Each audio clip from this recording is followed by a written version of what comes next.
Hello and welcome everybody to Style Esports. Tonight we have Dragons of the West versus 5 minutes late. You can see here Dragons of the West on the blue side, 5 minutes late on the red. I'm the True Light. Casting alongside me tonight is someone that Style Esports community knows and loves so much. It's Merlin. How you doing, man? Doing great, Merlin Mondays. Thanks so much, guys, for joining us. Right off the bat, we have the most unusual ban ever, Dragons of the West, banning their top laner's main, Darius. I assume 5 Minute Late also has a very strong Darius in their pocket, Ingvar. The 5 Minutes Late team is renamed Wakandan Overlords, so they've got the same players, but they rebranded. So even though you might not know their names, you're going to know their playstyle, you're going to know their champs. And it looks like they have done their research. They have banned away Fish and Valor's Diana. It is definitely a legendary champ. He has the ability to take over games solo, single-handedly, on that champ. So I'm glad to see that 5 Minutes Late was able to do the research and ban that out. And we also have a Caitlyn ban, very surprising on the blue side. That's often first pick worthy, although she has been catching nerfs lately. Maybe it's not quite so dangerous to let that through, but evidently they did not want 5 Minutes Late to get their hands on that Caitlyn. I look to see a Sivir ban potentially for the last one. We're going to check chat and see. It looks like a Lucian ban. It'll be interesting to see how this plays out. I know that Dragons of the West have a very solid Sivir. Yeah, and like with that first ban phase done, wow, Dragons of the West lock in Zillion. Oh my gosh, this is. I think that's a support pick, right? It is. This is epic. This is. I have watched and played maybe 8 or 9 games with or against Dragons of the West, either when they were in our division last season, and I have never seen Uncle Ketamine's Zillion. It is supposed to be legendary. He has more games on this champ than any other champ. I think this season, the last time we played him, it was 130 games with a 60% win rate, solo queue win rate. So this is a serious Zillion, and it is worth mentioning because Zillion really warps the fabric of the game. It allows one person to kind of like dive in suicide style, get a ton done, and then revive and not die. On someone like Diana or Cassidon or Echo, having that like backup can be an incredible advantage. And I hope that Dragons are able to kind of get an assassin to go with it. I actually really like what Dragons of the West lock in here alongside the Jhin, though. Alongside the Zillion, which is the Jhin. Just because if you double time bomb, you get that stun. It's very easy and good setup for something like a Deadly Flourish. But then in addition to that, I think something that a lot of people forget about on Zillion is the fact that he can give his AD carry like a 90% speed up or slow a target by 90%. And Jhin absolutely loves having either of those things, both offensively and defensively. And I think Zillion has a surprising amount of synergy with Jhin just off of that. But wow, Dragons of the West, they go with a Nasus lock, and that's pretty much going to be going top. Maybe that's why they banned Darius. I have not seen that. So 5 Minutes Late, obviously picking the Shen, Jinx Shen. I think Jinx maybe not necessary to kind of open that. I think maybe you kind of could think about that one a little bit longer. It's also at least remotely possible that that's a Shen support. But I do like Shen. I think Shen's a great top laner. He provides global map movement. And at this point, the way Dragons are drafting, they're not going to have that same split push capacity, although Nasus will eventually outscale a Shen. I also like the J4. He is not super meta right now, but I think he's at a reasonable place from a power perspective. And if you can execute on him, I think you can get a lot done. I do think that if they draft Galio, if this is like a disgusting AoE team comp with J4 going in with Shen ult, trapping people in Cataclysm, having Galio come in on top with Jinx on the backside dealing damage and ulting. So I don't know if their mid laner has it, but that is an obvious pick. Something like that or Orianna, kind of AoE damage would be really good. On the flip side, it looks like 5 Minutes Late is banning Yasuo. That's again targeted at Fish of Valor, and Graves is one of the more popular junglers for Dragons of the West. So it'll be interesting to see what they do. I really, their comp is a little more haphazard. It's not clear what direction they're going or they pick. Are they going to look for an assassin, which Fish and Valor plays very well? Or are they going to look for something team fighty like an Orianna? So these picks are really going to impact the flavor of the game we watched tonight. I'm excited to see what they've got. Well, yeah, I mean, like you mentioned there, 5 minutes late, they do have to blind pick potentially mid lane here. So I think Orianna would be a good fit, although it looks like they're going to hover the Cassiopeia. But one thing I really want to touch on before I hand it back to you is you mentioned the power, theoretically, from Shen using Stand United going onto a J4. Or, wow, they lock in Fizz. Ooh, I actually really like that. But the other thing is that Shen and Jarvan can also offer a certain degree of like functional defense for Jinx, just Jarvan able to get the knockup or able to lock someone away from trying to chase the Jinx down. And obviously, Stand United is a very powerful defensive tool as well against any potential dive or engage that Dragons of the West might be drafting here. And I think that's kind of reflected in the Vladimir pick. The Vlad is definitely going to be a super strong pick. That is somebody that Fish and Valor plays, and it is a huge late game scaler.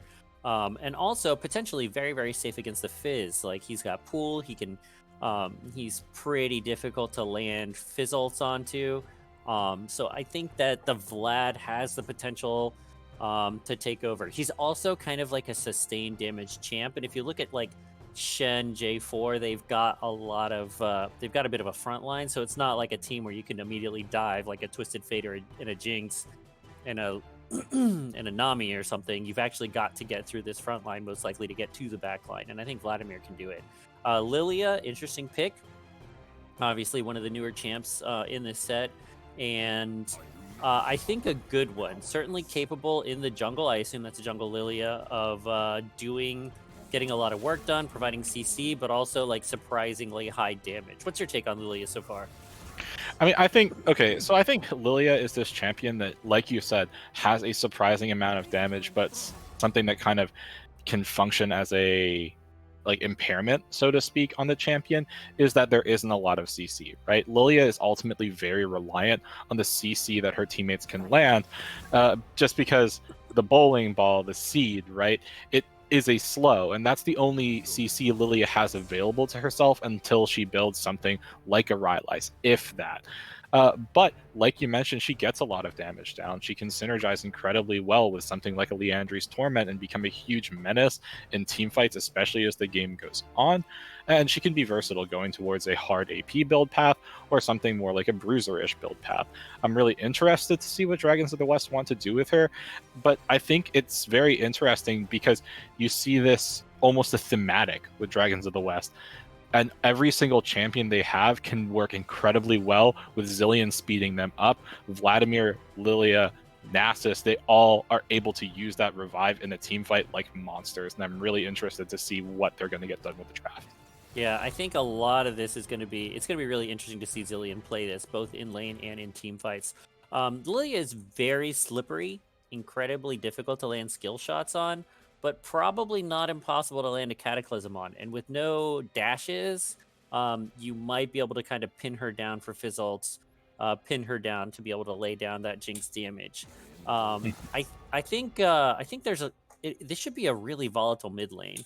I think the Vladimir should have a pretty big edge in the range versus melee assassin matchup with good sustain and good escapes. I haven't played that particular matchup. It looks like Fizz is slightly favored, according to the sheets. But I think that one is going to be volatile, with Vladimir looking to trade. Fish and Valor is not just going to sit back and let Fizz farm up. Yeah, and I think one thing that's also really interesting is as powerful as like slippery as something like a Lilia is, Vladimir also embodying that slippery nature with the pool there. One thing that can really, really mess with a lot of these champions is the creation of terrain. And there's only a few abilities, a few ultimates that can even create terrain in the game, but Jarvan's Cataclysm is one of them.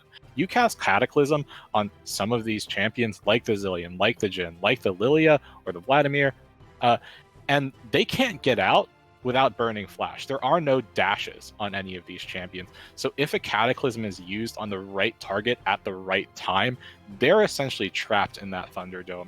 So I think there's like a lot of pressure, so to speak, onto Coconut here to make sure, especially as fights go later and later, that he can find strong cataclysms so Jinx can get the damage down. I feel like of all the champs in the game, I feel like Jarvan is the most at risk for being irrelevant. Fizz, Vlad, Lilia, Nasus, Shen, they're all going to have, I think, strong late games, regardless of how laning goes and early game goes. But J4 is really like a monster early game champ, and he needs a couple kills to kind of stay relevant into the mid game and to kind of function in the late game. So I think it'll be interesting to see where he paths and when he chooses to gank. I think mid lane is going to be pretty inaccessible, and I assume Shen's going to push in the Nasus, so that's going to be a little bit difficult. He might be able to get something done bot lane, or he might just kind of play the objective game and try and counter gank. Lily, on the other hand, should have some good options, both top and bot, I assume, in terms of getting together a 3-minute gank, 3-minute, 15-second gank. Just a note, we are watching Piltover.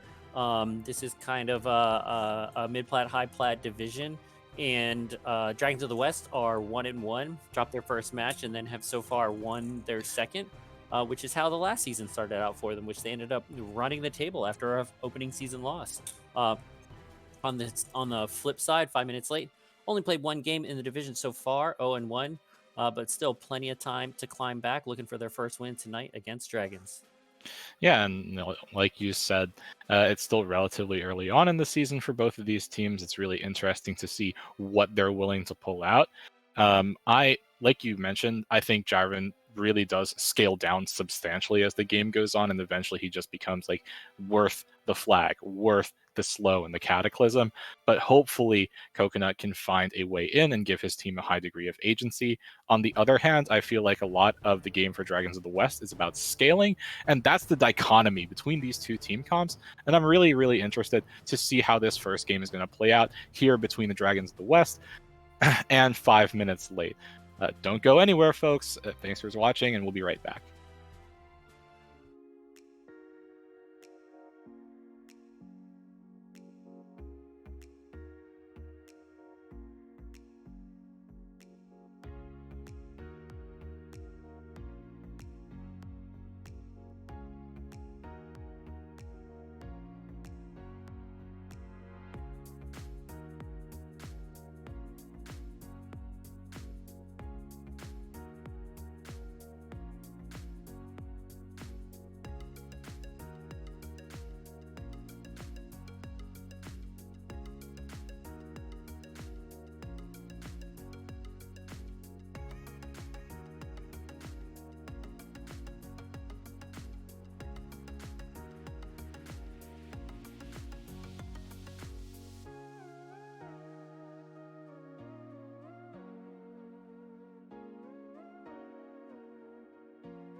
Welcome back, everybody. Here we go with the opening silos for the game between Dragons of the West and 5 minutes late. Yeah, and thank you for bringing me on right there, Merlin. I couldn't hear anything very well. But I'm the True Light casting alongside me tonight. You all know him, you all love him. It's Merlin Mondays, ladies and gentlemen. But we are getting into our first game here. Dragons of the West on the blue side, 5 minutes late on the red. This is the Piltover group. I think, like Merlin said, this is high plat, roughly, mid to high plat, roughly. Both of these teams having been here in Style Esports previously. Otherwise, like thinking about the draft, thinking about these teams getting out here onto the Rift, I don't see anything particularly wild. Except that Coconut has opted to go phase rush on Jarvan. I don't really typically see that very often. The phase rush does feel very strange. I mean, J4 is not I need to catch up to you champion, or I need to like run away really fast like a Graves. He really has like pinned down and is kind of the anti-champ for mobility. So I do think that one is a little odd as well.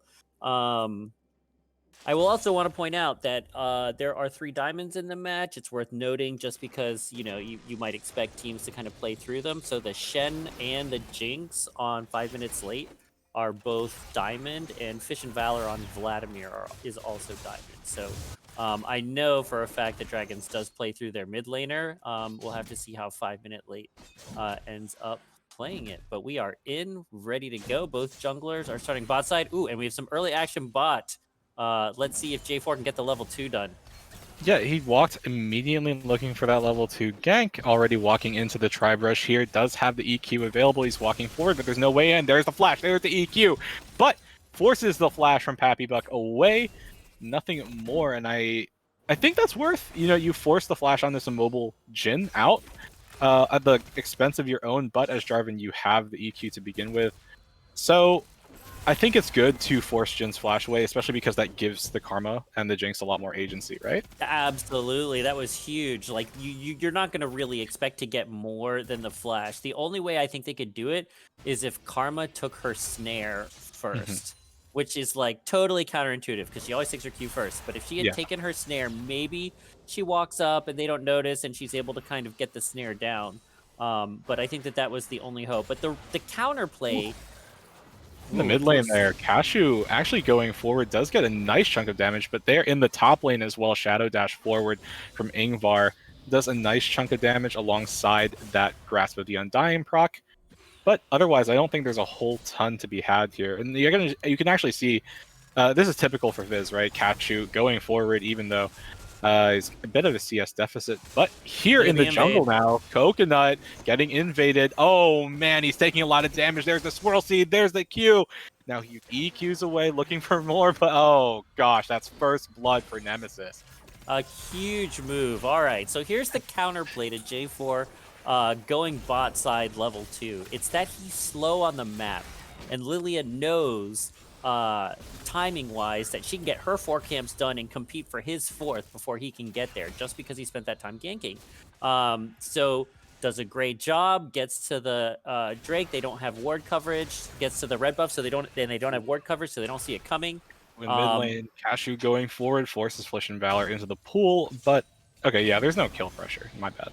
No, there's and Vladimir, though Vladimir gets low, he's not actually in any danger. Now in the top lane, Ingvar getting hit up. Yeah, like you said, there's no danger.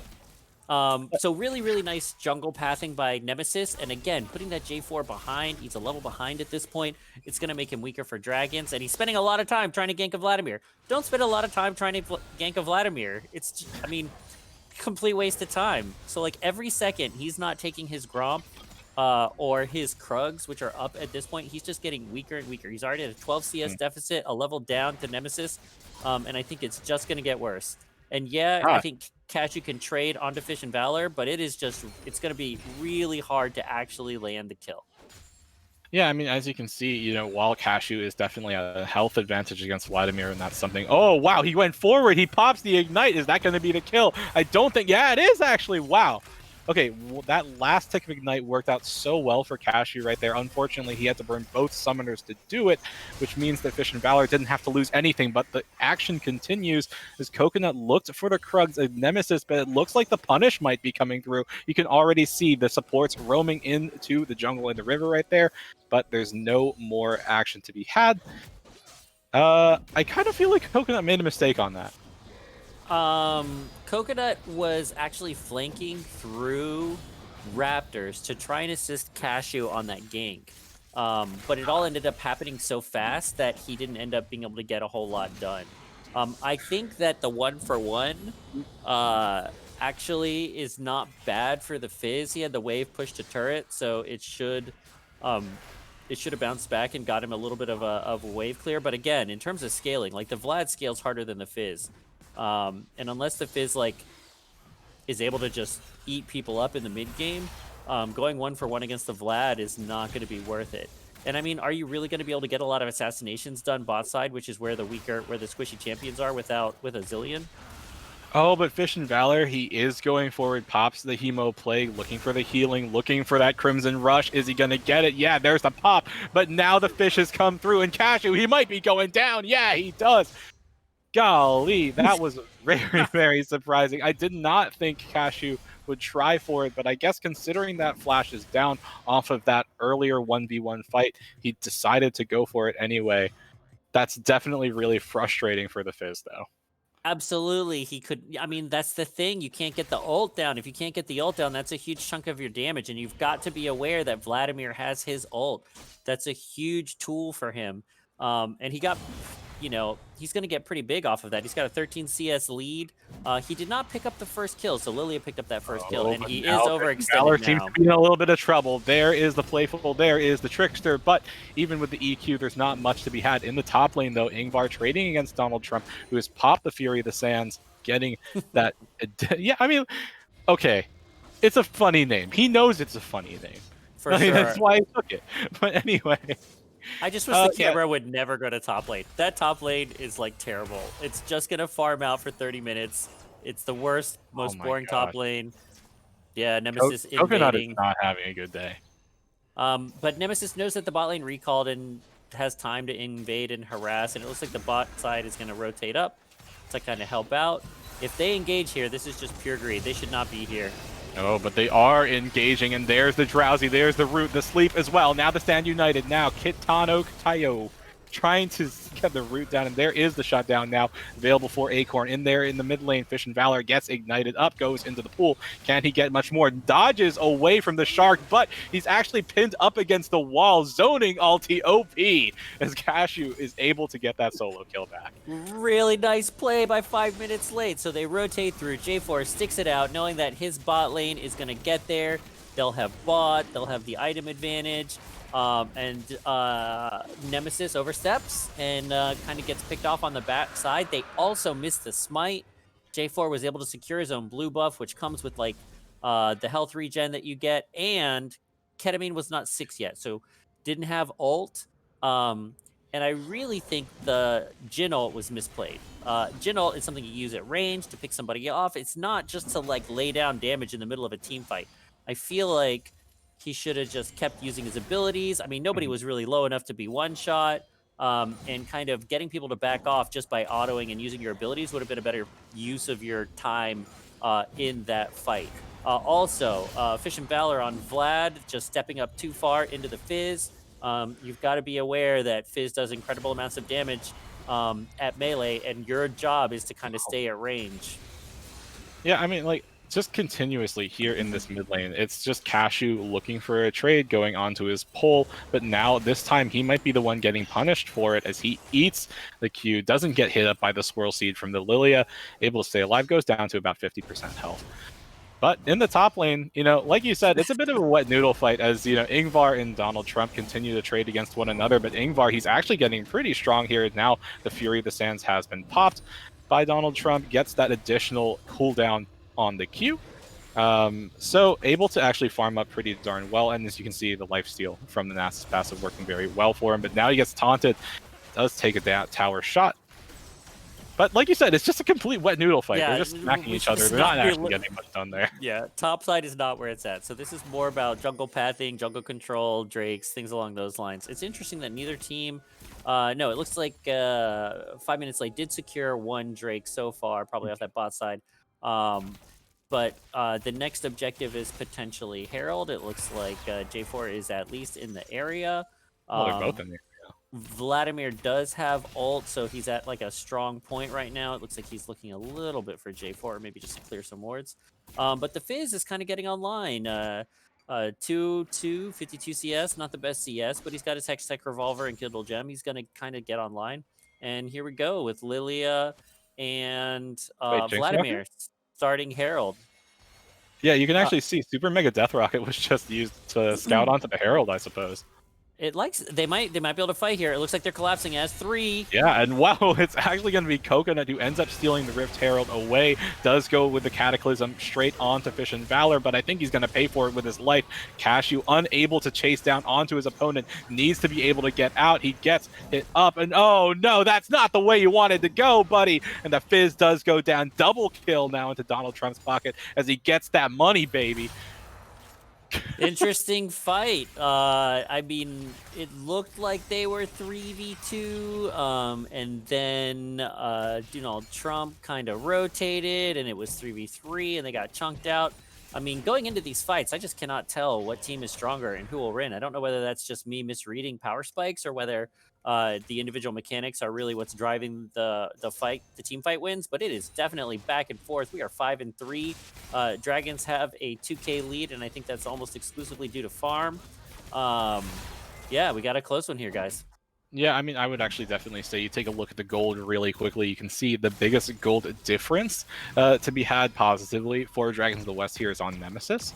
4.5k to 3.1 on Coconut. Although it was the Jarvan who stole the objective. Ooh, Donald Trump, he's here in the bush. Gets the Q down. Is that... Oh gosh, Spirit's Refuge.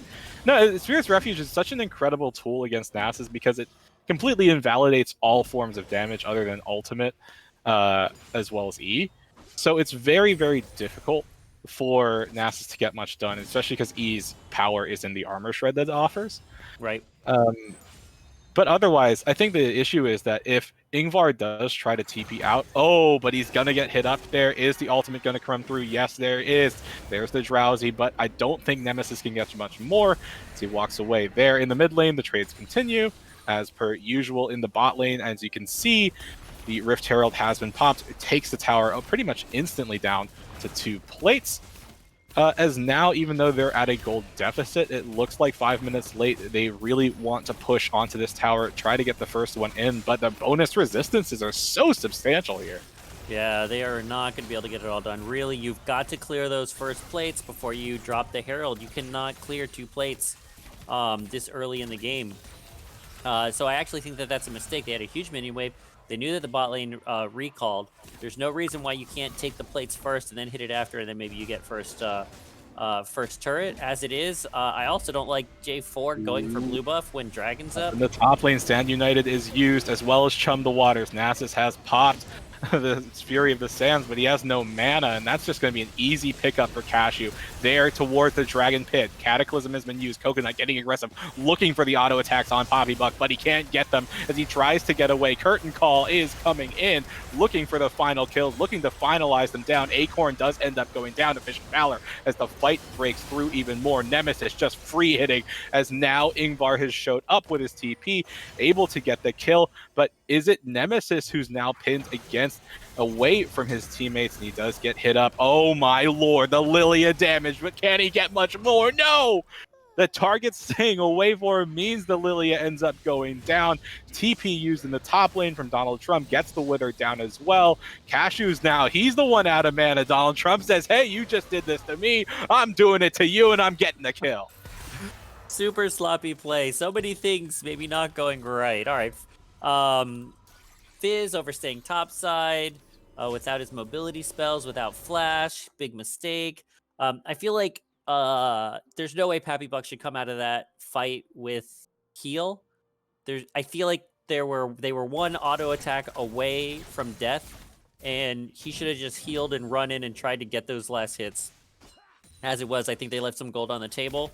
Um, there was some good initiation by J4, but then he passed really strangely in that Mhm. fight, right into the waiting arms of Lilia, and was able to kind of continue the fight and kind of escape a little bit. He has built Skirmisher's Well, Saber Soldier Hulk, so he has got a little bit of tank stats. oh, He is not okay. building damage. Well, to answer your question about why doesn't Poppy Buck go down there, it's because Chrono Shift was cast onto him, so no one wanted to keep going to give the free revive. Got Um, it. and I guess that's why it's not quite free gold if you can't kill the guy. Not on a Pappy Buck. I felt like the Dragons could have re-engaged onto that J4. Like right at the end when they Oh were yeah, retreating yeah. and Lilia was going in, they were 1 bar, 3 bars, 400 health. There's no way Jin can't take that down. If you got heal, you Okay. still can get in. Yeah, I Zillion agree with you. stayed in the fight beautifully with 0 health, still trying to like deal damage and get your spells out. Ooh, but in the mid lane, once again, a 1v1 has gone through. The Chum the Waters has been used, and so is the Hemo Plague. Cashew actually ends up eating a turret shot, but I think with Crimson Rush, Vision Valor is going to be able to stay alive. Or wait, that's not Crimson Rush. I think that's Transfusion, isn't it? Ooh, but now the flash from down, or from Nemesis, he's going to be able to get the kill, wrap it up. I saw Dow, and I was like, wait, that's not right. But anyway, A really otherwise, misplayed flash, but it ended up working just fine. I mean, when you have so much movement speed for Lilia, Flash is more of an option. Right. But anyway, with all this continued aggression, even despite the fact they're a tower down, you can see their Dragons of the West at a relatively comfortable 2k gold lead, and I think that's pretty good for them, although Acorn will start eventually scaling up, and that's going to be a problem if they can't get onto the Jinx. I don't think so. I mean, this is a Vlad with Ghost. He is not going to have trouble getting into the fight. Um, and again, like we haven't really talked about it, but Donald Trump has. Ooh, that was a great stun. Anyway, Vision Valor, he is going to get rooted up, and their traps do not arm in time for Acorn and Katano. Ooh, but the Curtain Call is being used. Is it going to get the slows? Forcing the flash away is actually significant enough, though, I think. Absolutely. We're at 17 minutes. Donald Trump has 336 stacks. He is doing very well for himself. Already built Iceborne Gauntlet. I think that he is going to scale into a 600-700 stack Nasus, and that's going to be pretty tough to deal with. I think it's going to definitely take some time to cut through. We've got the mid game, so we're sending our mid laners to the bot side, which is going to slightly favor 5 minutes late since they have first turret down. Oh, and here we have a potential engage in the mid. No, nothing's going to happen. No, nothing. So this is actually really good by 5 minutes late. They send Fizz down to push the turret, and then he rotates through and flanks on the backside and tries to assassinate people in the mid lane. That's exactly how you want to play this scenario as Fizz. You don't want to keep trying to beat the Vlad, who's got a couple items and Boots of Swiftness, and well, he's going to try it. Well, I mean, I think he might have just wanted to shove the wave in a little bit there, keep the pressure on the tower, so to speak. But rather than giving like that roaming pressure, you can see there's Zillion on the map, potentially roaming down. Ooh, Chum the Waters has been used, and so is the Hemo Plague, but oh! Instantly eats him up. Easy solo kill for Cashew. Very, very nice. And it looks like he was in a little trouble, potentially. He's fine. Stand United's still available, although Ingvar is kind of pressured here, so he can't quite cast it, but you can see Coconut is coming in. EQ's forward, although I don't... Okay, yeah, good. Don't take the engage. Even if you have Cataclysm available, Cashew has nothing available. Can't get much more down there. Right. Nicely played by 5 minutes late. At this point, I think you got to say they're slight favorites in this. Despite the gold differential, if Cashew can keep finding assassinations onto the Fish and Valor, onto the Vlad, it's going to be tough for them to kind of reach that late game. Lilia does have Leandries. She's looking a little bit stronger. Ingvar, he's getting slowed. He's gonna die. He can't survive. Use the Spirit's Refuge, trying to get away. Okay, Shadow Dash saves him this time. Both flashes burned in the top lane. I was like, wait, we're finally gonna get that top lane 1v1. But we don't. It was all a trick. And Donald Trump's drawing 3 or 4 people to top side. This is going to enable a mid push to take mid turret. And Drake is up in 46, so it will also allow Dragons to kind of get vision around that objective. Also, if you just look at the mini-map, since we're just watching Shen, up here we go on the bot side. Water's been used onto ketamine. The ultimate hasn't been used quite yet. Very good discipline as the Stand United already coming in to sleep, although onto Cashew now. He does go down. Fish and Valor comes in as well. Curtain call has been called, and it's gonna be a double kill now for Poppy Buck as Fish and Valor is able to get the dive down, and they finalize the kills onto Ingvar as it looks like, yep, Donald Trumps. Donald Trump, golly, what a name, does get his TP into that mid lane. 4 kills on the side of Dragons of the West, looking very, very strong now. Yeah, that was a great fight. They took a great fight there. Even the Fizz, it is not his special to go in 1v4. He's not a Kiana. He can't just ult the whole team. And they do have a Zillion. So I really feel like... Didn't even use Chrono Shift in that game, though, or in that fight, though. Yeah, I guess not. I'm surprised that Zillion didn't have to use it on himself. Because I think he did take the Fizz ult, but maybe Fizz just wasn't able to get in the rest of the way to lay down the damage. But you really want Fizz to side lane here. You do not want Fizz with the team comp facing 5 with a Zillion. You want him to push top turret, to take turrets. Nobody can match him. It's clear that Vladimir cannot match him. Who else are you going to send? Maybe the Lilia could match him, but I think he's difficult to handle. And the rest of you can kind of 1-3-1 with the Shen and look for 4-man in the mid with Fizz rotations. But if they keep playing like 5v5 team fights or fights in the jungle, sloppy fights like that, I think are going to favor the Vlad, the Zill, the Jhin with all that AoE damage. Mm-hmm. Yeah, and like I think especially because it was in roughly a bit of a corridor when the curtain call does get called through, even though the 5 minutes late were able to retreat back to their turret, I feel like the damage had been done already. Right. For ketamine, he actually didn't use Chrono Shift, like I said. Went down to like 35-40% health. So even though Chumble Waters was used on him, I think it was pretty much that and the zap from Jinx, and I don't think he felt very pressured there. Stayed very disciplined with the Chrono Shift, didn't use it at all. Right. Otherwise, God, this is awful. 5-man mid. Yeah. 5 minutes late. What are you doing? Looking for a pick? I guess so, but I don't know. I feel like Fizz can take towers. You just gotta, and it's difficult for them to match the Nasus now a little bit.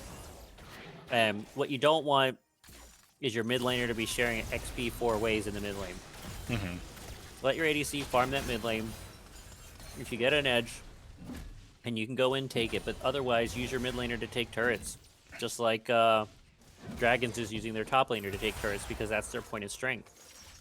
Well, I guess they must have heard you because you can see Cashew on that minion wave up there in the top lane, although he doesn't really have... Or, okay, the vision coverage is there for the most part, but the rest of Dragons of the West are going there. And gosh, Donald Trump, golly, is so powerful at this point in the game. There's nothing Ingvar can do, even with taunting him under the tower. The tower does just fall down. As you can see, Fury of the Sand's still available, getting down those stacks, doing so much damage. Whoa. But there is the punish. You can see Cataclysm used. Cashew looks like he was looking more towards the Vladimir's Acorn, taken incredibly low, does end up going down to Nemesis at the fight. Does break out. Curtain call used. Donald Trump is going to stay alive as Cashew is unable to finish off the Nasus. And yeah, things keep going from bad to worse here now for 5 minutes late. So Nasus is one of my favorite champions. Anytime you have a champion who scales without items, it's potentially like dangerous, like Vigar or Nasus. So this is a Nasus, and he has a full Spirit Visage. Mm-hmm. And like, even though he was at 300 health, what's Fizz gonna do against the Spirit Visage Nasus? He's got a huge amount of health. He's already built Iceborne. He just finished his Dead Man's Plate. Like, the man is gonna be untouchable. He's 5-1-3. And because his damage doesn't depend on items, it depends on Q stacks, he's going to be doing 483 bonus damage per Q. That's plenty to get through some of these squishies, to get through, Cashew's 2,200 health. So I don't know. It's going to be a tough match. And Donald Trump is playing it perfectly. He's not meant to group. He's meant to stay topside and put pressure on and get turrets.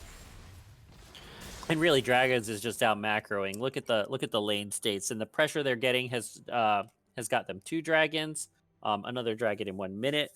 They're just playing it, really, really well from a macro perspective. Yeah, I mean, and the other thing is, even with Siphoning Strike, yeah, it does physical damage, and generally that's something easy to itemize against, and it's not as though you see like that hard Triforce build coming out from Donald Trump. I think the thing is, there's not a whole lot of armor stacking on the side of 5 minutes late, so the Siphoning Strikes are still just as effective when being used against pretty much every single champion on the side of 5 minutes late, and also the Wither. It's so hard to play against that, considering that it lasts through Fizz's troll pull, it'll last through the dash, and if you cast that onto Jinx, she effectively can't team fight. Right. It is a monster spell. I assume he's gonna have trouble getting in on the Jinx, but like none of that matters because they have side lane pressure. Like they can just put Vlad and Nasus in side lanes and push the wave, and somebody's got to catch it. And here we go, free Drake number 3, and it's And you've got to do something. You can't just get squeezed out of a game like this. Quite frankly, it is better in general to contest for the 3rd Drake than it is for the 4th. Because the 4th Drake, you have to Acorn, contest he does get drowsied up, is going to be asleep, few more seconds on it, but oh man, that's all the time Nemesis needed. The Swirl Seed going down, getting the slow through as well. The Lilia, so speedy at this point. Fish and Valor is there to back up his jungler. Stand United used onto the Fizz as well. There's the Cataclysm. The taunt does go through onto Fish and Valor, but he goes into the pool, stays alive. Now there is the curtain call. Are they going to get more? There's 1 shot, there's 2, there's 3, 1 more. Doesn't find it. Yes, it does! And now, oh my goodness, even with the Chrono Shift, Nemesis stays alive. And that is going to be this first game, folks. Whoa. Dragons of the West, they make it look hot coming in with that Nasus.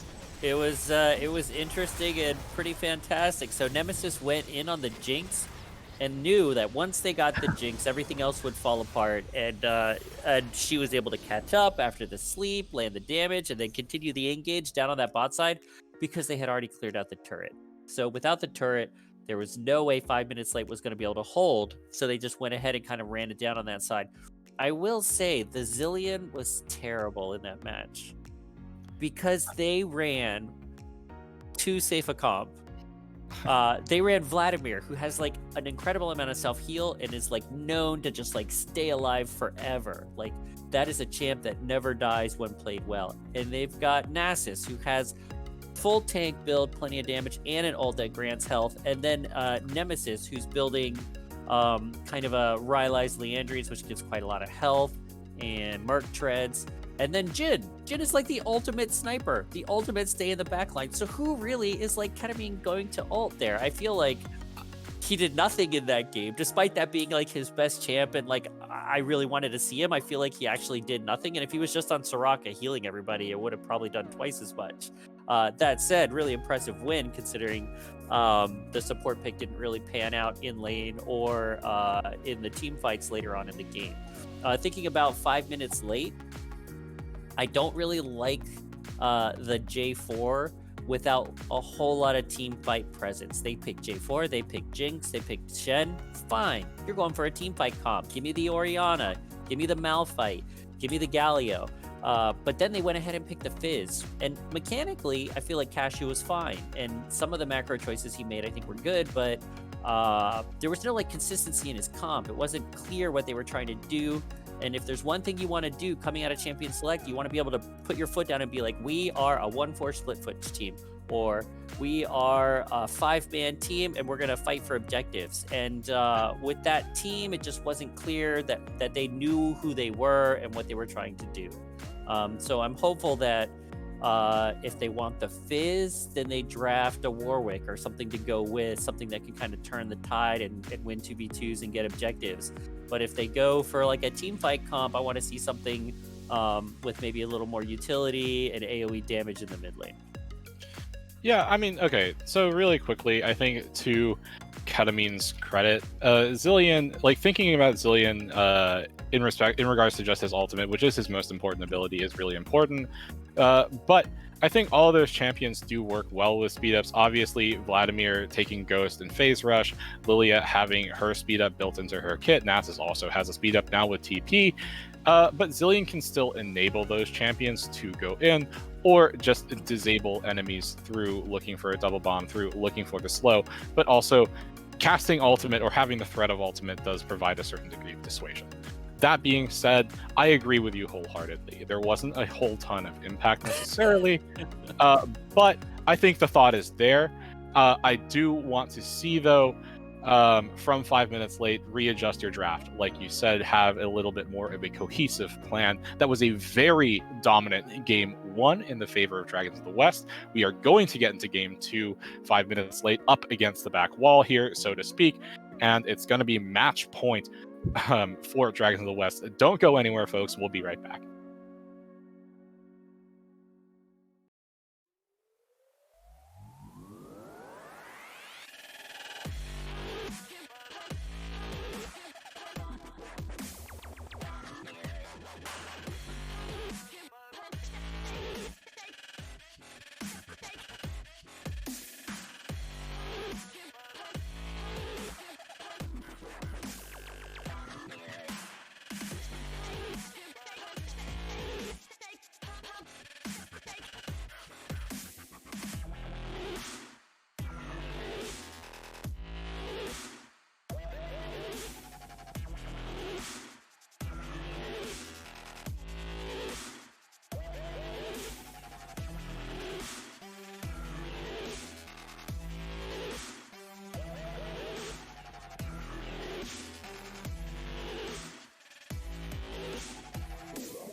And hello and welcome back, everybody, to Style Esports.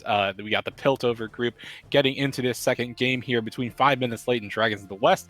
Dragons of the West doing very, very well for themselves in game one with the Lilia pick, also with the Nasus pick. That was very, very surprising. And you can see, like I said, they won the first game, very convincing, very strong fashion.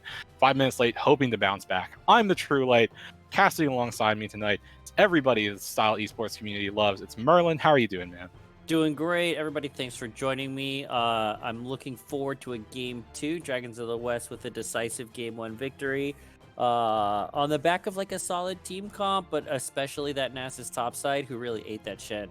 And it looks like 5 minutes late are already making one adjustment that I really think is important. They went ahead and took blue side.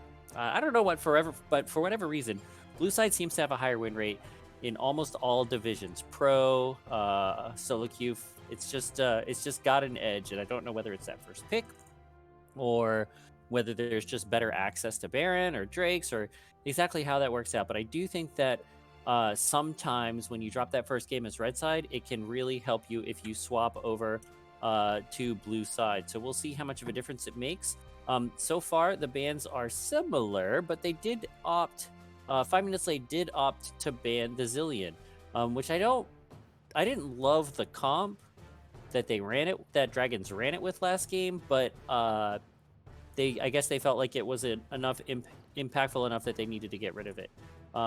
Dragons going for the same 3 bans: Darius, Mordekaiser, Caitlyn, and it looks like 5 minutes late open with an Orianna. So this is very different than last match where they picked up Jinx, Shen, J4, and picked their mid laner in the back half, and I kind of hate it because there's no point in not concealing your mid laner. I mean, Orianna went all the way through the draft.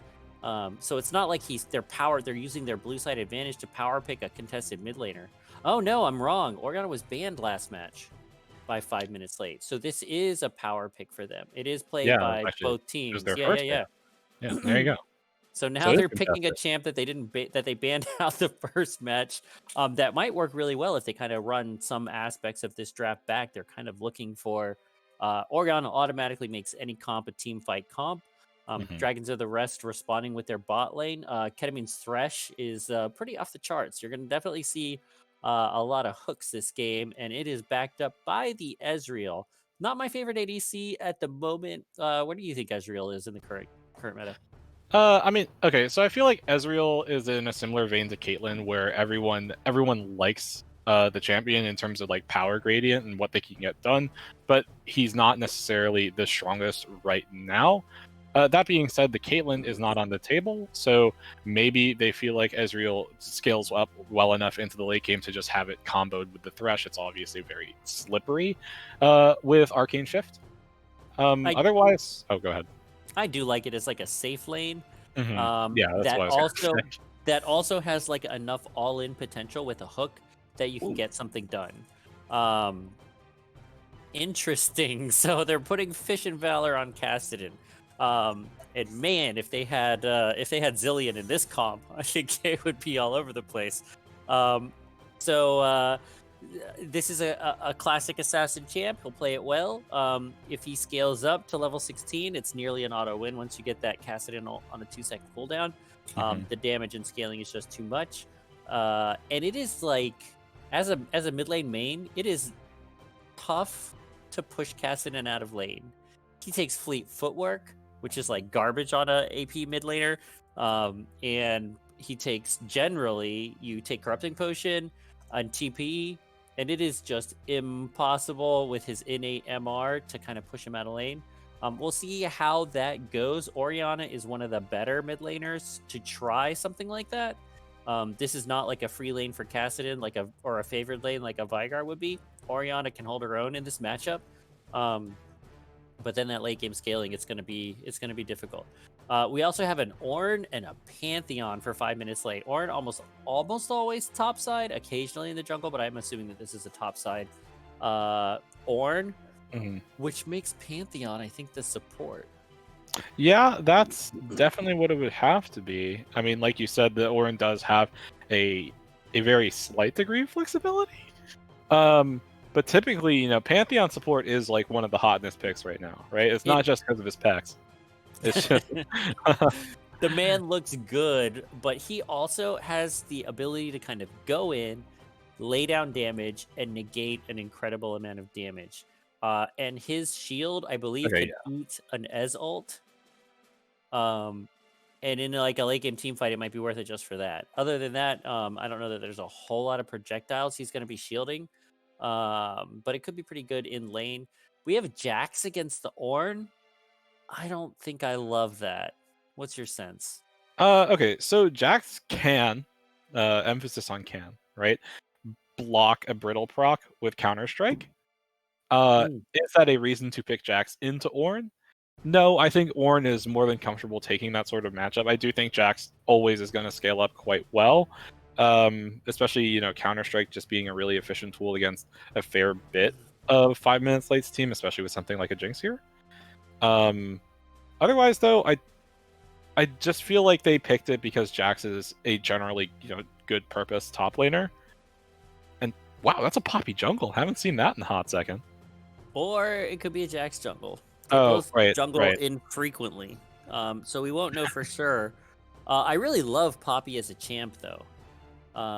The ability to negate movement abilities, I think, is huge.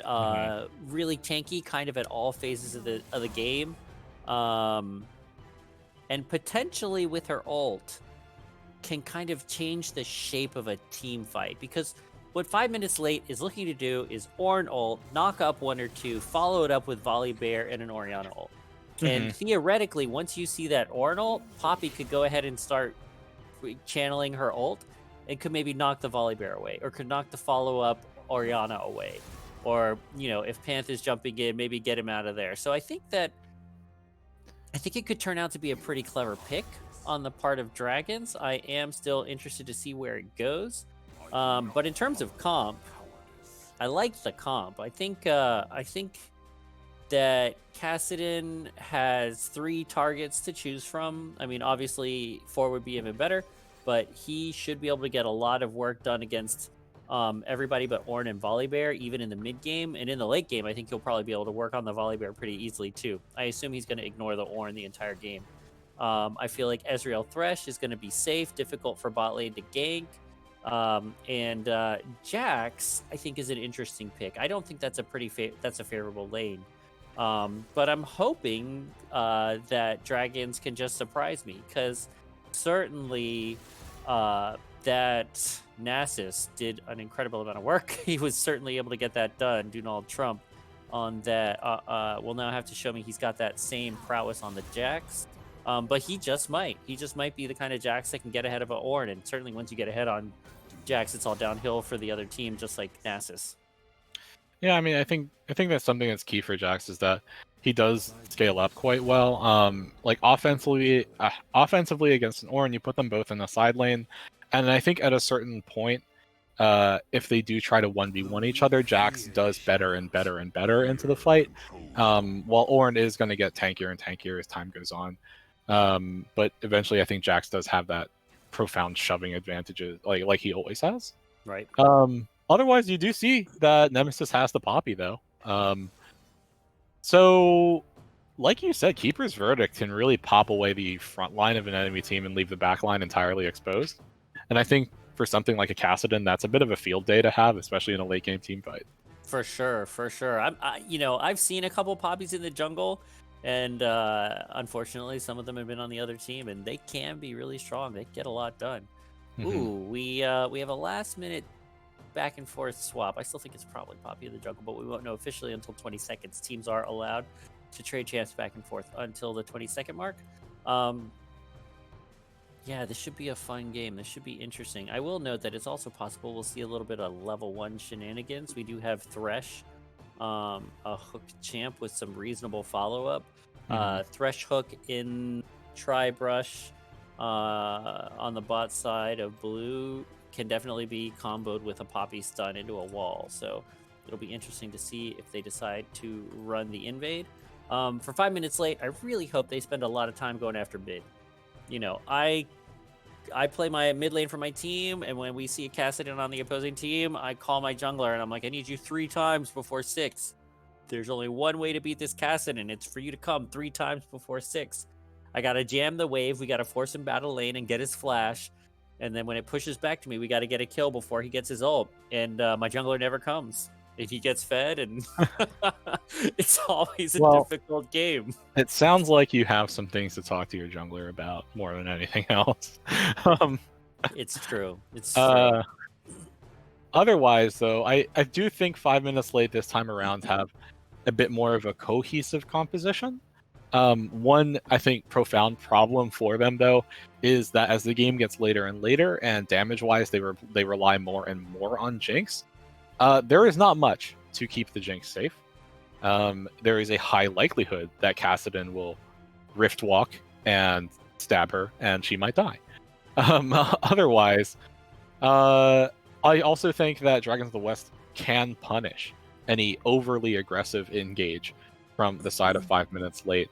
And I think from what we saw in that previous game, Dragons of the West, they were able to execute on their comp a little bit better. And in my personal opinion, I do give them the advantage going into this matchup.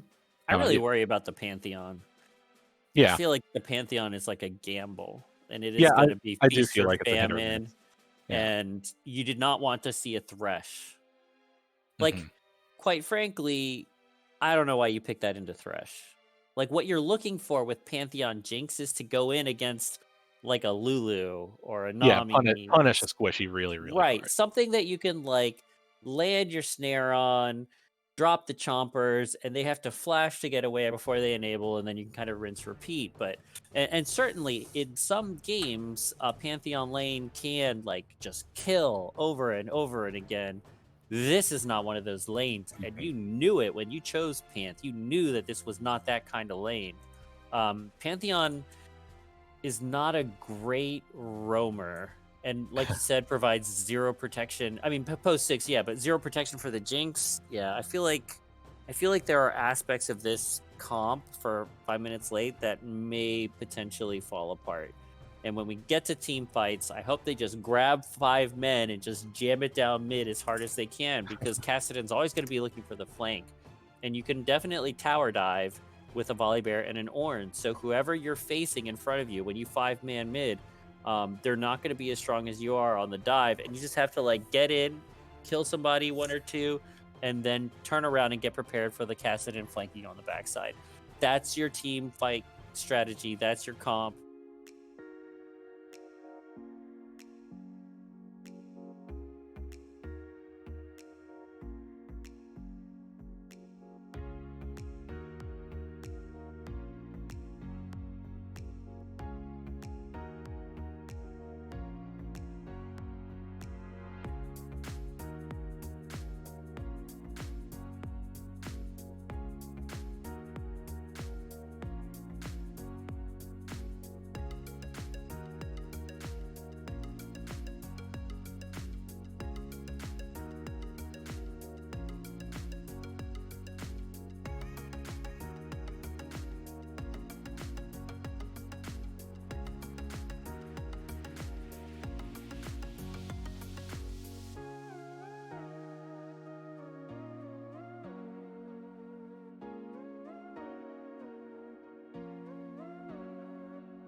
And hello, ladies and gentlemen.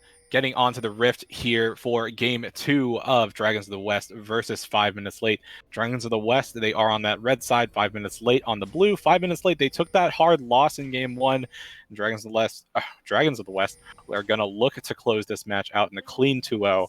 I'm the True Light. Casting alongside me tonight is Merlin, and you called it. They're looking for the invade, but it looks going to be pretty fantastic. precarious. They're stacked. Here we go, ladies and gentlemen. No, get ready. they're going to see it. Wait, he walked out of the bush. There's the death sentence. Instantly goes into the counter strike. Are they going to get it? 2 stuns going down, but Donald Trump is going to go down. First blood over onto Kitano as the Rockets do a fair chunk of AoE damage. The stun has come off cooldown. Double kill for the Pantheon.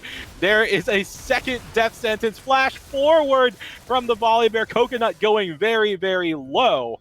And it's going to be a 3-for-1 in favor of 5 minutes late. Look at those blinking health bars. It is a very, very volatile start it is worth noting where the gold went. So we had 2 kills on the Pantheon, 1 on the Jinx. So the gold actually went to pretty good locations. On the flip side, Dragons only got 1 kill onto the Ezreal. But if what you were hoping for was for the Pantheon to just dominate that lane, he's at least got a shot now. He at least has 2 longswords to go with his opening build, and he might be able to kind of do a little bit of bullying. No. Advantages, disadvantages. Jax, because he died so soon, was able to get the top lane, and he will have the push against the Ornn. Otherwise, it looks like Kassadin probably made it to lane a little bit before the Orianna. Nicely done on the stack. So if you ever think you're facing an invade, you should always stack the brush you think they're going to come into, because the element of surprise is worth way more than the team comp. So even if you've got maybe slightly disadvantaged, maybe the other team has a little bit of a better level 1, if you 5-man stack, you can absolutely win that level 1 fight. Interestingly, Uncle Ketamine did not actually walk into the brush, which is what normally happens. He actually threw Hook from a distance, I guess because someone stepped out and he knew they were there. But if he had stepped in, it would have been an even more lopsided fight. Yeah, what actually happened was Ingvar stepped out of the bush a little bit, but they went for it anyway. The punish still happened, so it worked out for 5 minutes late at the end of the day. Like you said, though, Kitano Tayu does come into this lane with 2 longswords, and I think Ketamine and Poppybuck have to give incredible respect to that. And as I say, the fight does go through. There's the stun. Ketamine going so low. Easy rocket auto for a kill into Acorn's pocket. That's 2 to the Jinx now. 150 gold bounty apiece on the AD and the support of 5 minutes late, and they have to feel really fantastic about that. Absolutely. We got a Poppy coming to gank for the Kassadin. You don't see that very often. Oh no, but here in the top lane, there is the Sky Splitter. Force the flash away from Donald Trump. Oh dear, things are not looking great for Dragons of the West here in this game. It's been definitely a rough start. So Uncle Ketamine stepping up, I believe, because he was just looking to proc his steel shoulder guards, and as a kind of melee-ish champ, Thresh has to get pretty close, and that gave Panth the window he needed to kind of just all in. And Panth can do that on like a 9-second cooldown. You cannot, like, he is way ahead at this point. You cannot step up. Oh dear, here in the river, is he going to get the Rift Herald? Yes, he is, but Nemesis, you got no flash, dude, is going to get lanterned out. There is the zap, getting the slow onto Pappy Buck, but is Coconut going to go for more? Oh, I think Kitano actually wanted to look for a stun there, but Volibear is pretty thick. Couldn't walk around his teammate in time. I will say mid lane going, this is a lane that's going to look like Orianna's got control, and as Orianna is like harassing and got good damage onto the Kassadin, but that's really not what's going on. Man, okay. No, he's fine. And no, are you sure Cashew wasn't controlling this? Yeah, look at the CS. That's fair. That's actually very fair. So he's got a 7 CS lead as a Kassadin, and he's level 5, and he hasn't burned TP. This is like exactly what you want as a Kassadin. Like, he's done like. Oh no. He couldn't get more. Oh no. Coconut ends up going down to those Raptors. Oh, that's tragic. Yeah, I don't know what happened there, but certainly unusual for dying to Raptor camp as a jungler. But he has recalled. He has bought more jungle items. He'll be fine now. Okay, so what killed him right there is the fact that he has Machete and he doesn't have Talisman. That Talisman would give you the healing from your passive as Volibear. Machete only gives you lifesteal on auto attacks against jungle creeps. So that's why Raptors completely burned through the Volibear right there. And as you said, Fish and Valor does TP back to lane, has that tier in his pocket now. Looks pretty good for him overall, guess-wise. But the lane's frozen, so he really needs to get this in like really badly. Oh, there we go. Freeze is broken. But otherwise, I think he's doing fine. He'll be 6 in a minute, and we'll just continue to scale up. Pappy Buck not having the great time in this bottom lane himself. Here in the mid lane, Coconut shows up with another Sky Splitter. Not going to get much down, though. No. Otherwise on the map, I feel like things have kind of died down a little. I say that as Nemesis has arrived here in the mid lane, looking for something potentially TP, now being channeled. Flash looks for the pin against the wall, but now Nemesis is the one who's pinned, and it's gonna be the command shockwave that gets the kill for Cashew. Little bit of a hard overcommit from Nemesis there, at least in my opinion. It wasn't coordinated either. So Fish and Valor went in, dropped a full combo, and Nemesis just stayed in the brush like the whole time. And Kassadin's combo includes a slow. So that's your window. Once he ults in and gets that first bit of damage, you need to like start pathing. But he didn't end up pathing in until Fish and Valor turned around and was like, oh, I guess I'm not getting any jungle help. I can't do this by myself. And it just ended up being a disaster. And Orin burned TP, got the kill, went back to top side in time to pick up his lane. So this is a really nice start by 5 minutes late. They're up 1.5k. Bot side is disgusting. I will say that the way you finish, like absolutely finish this game. Ooh, there is the Pantheon. Okay. Riftwalk does keep Kassadin very safe, but it's on a bit of a cooldown early. Flash forward, looking for more. Is the last tick of Ignite going to get him? No!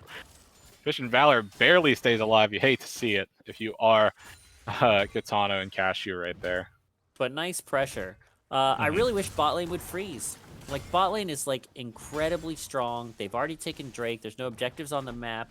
If the wave is pushing back to them, they can, like, deny an incredible amount of CS to the Ez and potentially get a kill in a long lane if they just freeze it here outside their turret, which they can definitely do.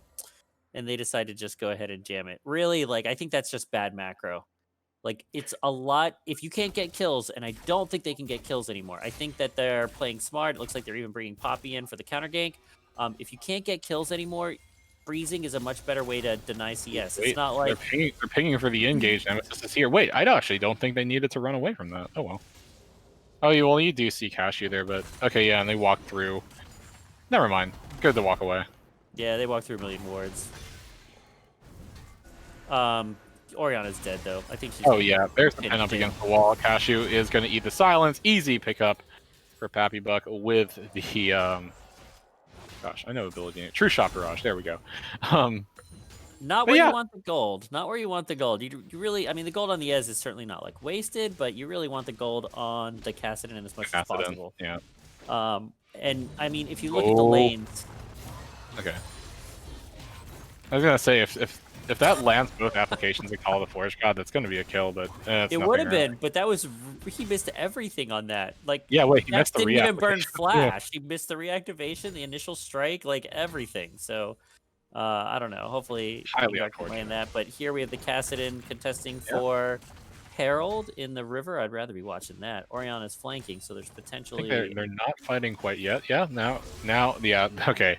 So Fish and Valor able to rift walk away. It does land the pulse onto Cashew, although there's not much damage to be had. Both champions having shields available means that trades aren't actually as explosive as you might think. So and Kassadin is a scaling champ. He has not bought a single gold worth of AP yet. He is starting with Tier, and this is actually my favorite build. It's actually Tier into Catalyst. It is the worst. Into Rod. Yeah. Well, yeah, Roa. That's what I said. Yeah, Roa. Yeah, he's going to build just an incredible amount of late game scaling and be unstoppable in another 15 minutes. But right now he needs a lot of help to get kills, and he's not really doing that much damage, but he's got plenty of mana for sustain. Yeah, so he's doing all right. I got to see some Pantheon ults. Have we even seen a Pantheon flank yet? I mean, there's no reason why he can't jump in behind the Thresh and the Ez and provide like a lot of pressure there. No, he does have that Grand Starfall available, as you said, but isn't quite using it yet, although it's a very, very strong and potent roaming tool. Nemesis is on a ward, actually going to get stunned up here, even though he does get the slam back in. Coconut taking a lot of damage is going to ult away, get the health in, but I don't think he's going to be able to stay alive. Flashes defensively, and the Keeper's Verdict gets interrupted by the Brittle proc. Ingvar is here. He's fighting. Call the Forge God is not available yet. Donald Trump is going to go forward. Now Coconut in a very bad spot, unable to lock Nemesis down. But look at this. Cashew has arrived, trying to get the auto attacks in, looking for the ball, but the Jax is able to auto attack. He doesn't have much more. There's Call the Forge God going through. Is it going to get the knockups? Yes. Command Shockwave also used. Flash forward now from Ingvar, but Donald Trump was able to get the kill on the mid laner. The continuous knockups, the auto attacks. Is he going to get the kill? Double kill to the Ornn. Woo! Nicely done, Ornn. Just an extended team fight. Really well played, I think, on both parts. Nice roam by the Orianna, not followed by the Kassadin, which I think is probably a mistake. Kassadin is one of the, like, premier roaming champions. Can definitely get a lot done, but again, he's a scaling champion. Maybe he's just not ready. Maybe he knows he can't kind of dish out a lot of damage. But this also results in a couple plates. The Ornn 20390 CS. And I really felt like the Jax and the Poppy were able to do a lot in that 2v2. So I'm not even going to say that Dragons played that badly. It's just that the rotations and the map pressure didn't end up working out for them. But it looks like they are going to rotate and try and sneak a Drake. They should never be able to get an early Drake. They are so far behind. Ooh, that was a very close attempt, but Dragons of the West able to get that Cloud Drake for themselves. Death Sentence goes wide. As you can see, Kitano is still here. Keeper's Verdict is going to pop the Pantheon away, and now Cashew in a bad spot. Does get, no, not silenced, but does get slowed. There's the Rift Walk. I don't think the Orianna's going to be able to stay alive. Cast the Command Protect, and the Rift Walk will lock down the kill. Kitano looking for the punish, trying to get the auto attacks down, is going to be able to lock up the kill now, or Acorn gets leap struck onto Poppy Buck is there, locks up the kill with his own Q from the Ezreal. Otherwise, and that is not a great use of Rift Herald. It is not. 2 for 1 in favor of Dragons, despite the gold disadvantage. And I think they're getting baited here. But Ingvar, he doesn't have Call the Forge God up quite yet, but you can see there's the Grand Starfall finally being used. Kitano's rather low on mana. Coconut trying to get those final auto attacks in. Is he going to be able to get the lockdown? No. Donald Trump, though, he does end up finishing off Pappy Buck, and the fight continues. Nemesis now is here, gonna get knocked up, gonna eat those brittle procs, and the Ornn is so massive. Is he gonna get another? He's looking for the Poppy, gets the Bellows Breath, double kill now, but I don't think he can keep going, looking for Ketamine. And this Ornn is 4-0-5, and he is massive. He is. He hasn't built a lick of MR. He hasn't needed it, but he can take tower shots. He can dive. He has a 4-level lead over Ketamine. He can totally dive right here. There's the Searing Charge, and the knock-up, and the kill goes over to Acorn, but I think Ingvar is going to pay for it. 700 gold to the Thresh. Nice play. Yeah, it's a great shutdown to get. Not on who you want it to, but hey, that's a nice little influx of gold back towards Dragons of the West, and I'd say they need it considering where the game is right now. Absolutely. I don't think it's necessarily exactly where you want, and you also lost the turret for it, which is an additional edge for 5 minutes late. I do like that they put Kassadin in a side lane to kind of eat the wave, but Jax cannot lane this Orianna. Like that is not going to be a very favorable lane for him. And 5 minutes late have correctly rotated their mid lane up to their bot lane to mid so that they can potentially put more pressure on this mid lane. Kassadin does not have enough wave clear to really protect his turret. Orianna should definitely stick around in case a fight breaks out, but they should try and crack this turret here. Yeah, and the Command Shockwave is available. They're just trying to finish off the turret, as you said, and there's no Death Sentence, so don't think there's going to be much more here as Nemesis does arrive, but there is not going to be a pin into the wall from Poppy here. Otherwise, I think, okay, so 5 minutes late, they've had a couple of misplays here and there, but mostly off the back of Ingvar being incredibly tanky. They're able to salvage a lot of it. Otherwise, though, I do think, Fish and Valor, as you said a little bit ago, is going to get stronger and stronger. Already has that Roa completed in his inventory. Yep. Quite frankly, Kassadin spikes really well off that one item. Like, it is surprising. It's 100% gold efficient, up to like 156 as it gets fully stacked, and here we go top lane. Ooh, but here in the top lane, Kitano taken incredibly low. The Sky Splitter is there, and Pantheon able to stall out by reducing so much damage, but the Call of the Forge God has come through. Nemesis getting very, very low, but Ingvar also getting incredibly strong as well. He's just so tanky. The Brittle proc saves his life.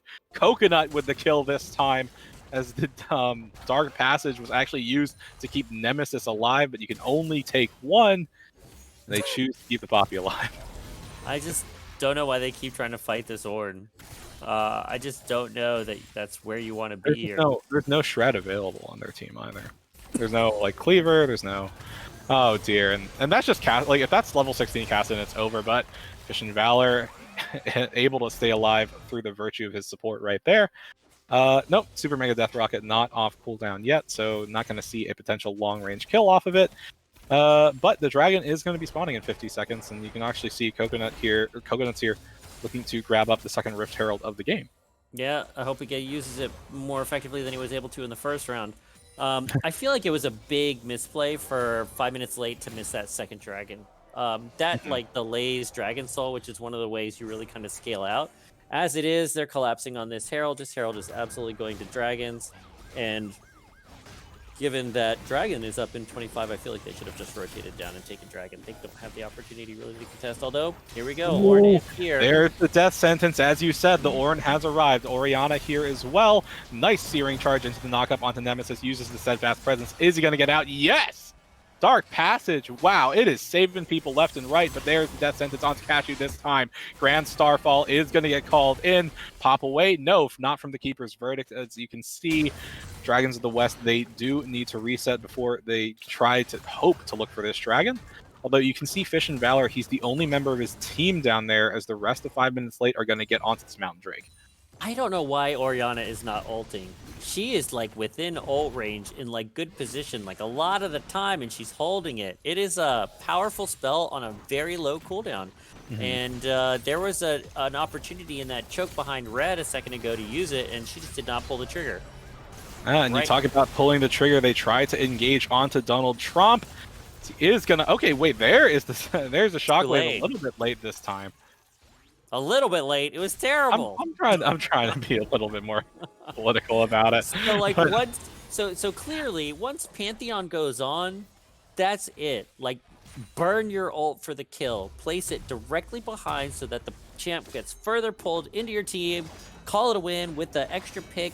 That'll set you up for better lane management, for additional gold resources from the kills. But it is like, I don't know, is he waiting for like a perfect 5-man ult?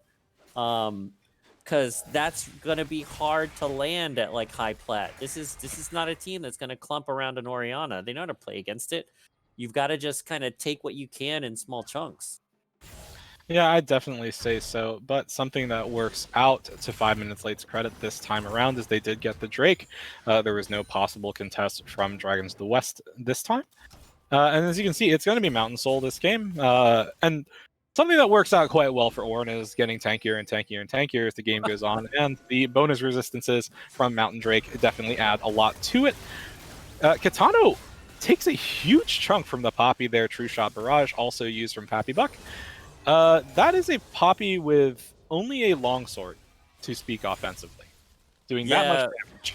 Poppy is kind of crazy, and quite frankly, like Poppy doesn't need items. Thresh doesn't need items. Ez will take a long time and scale.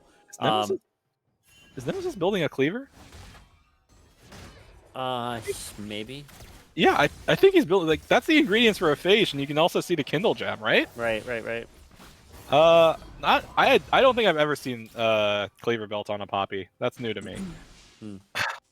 But yeah, we'll see. I will say one thing that Dragons is doing really well is they're just side laning this Kassadin. Kassadin is level 12.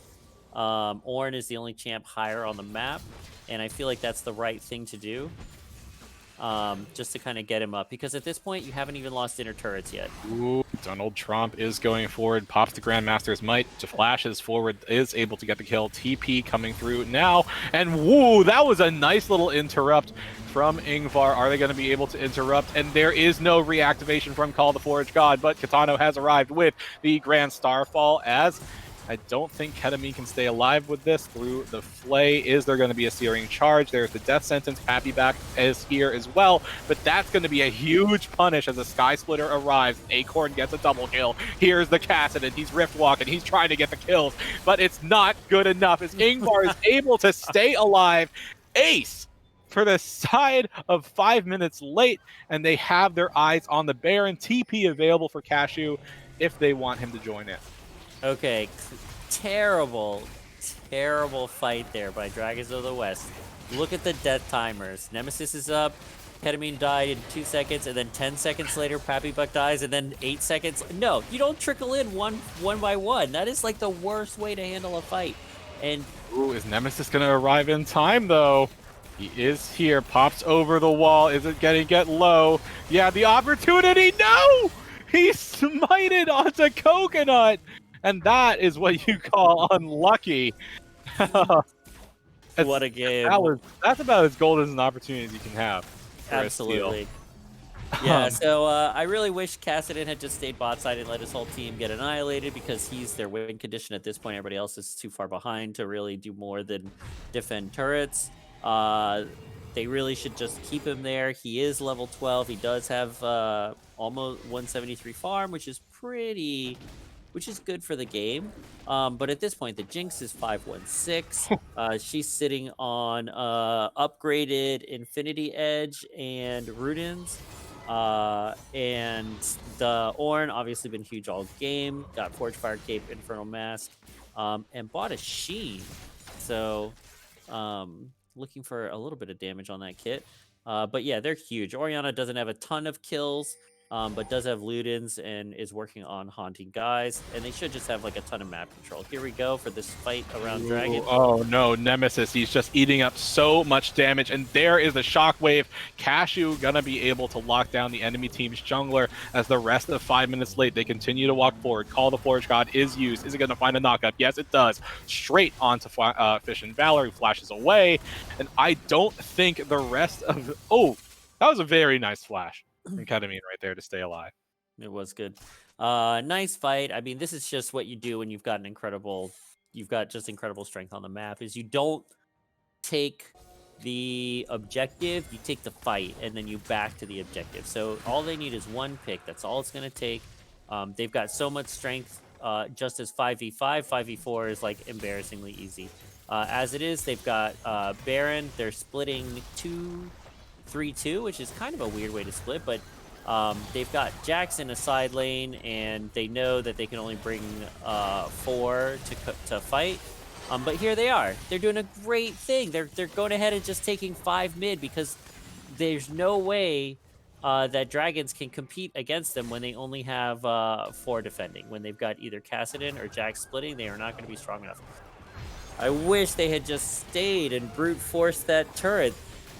You know, Ornn ult would have been up in a few seconds, and Orianna ult is already up. Go ahead and just try and break the inhib line. Do not go rotate for outers.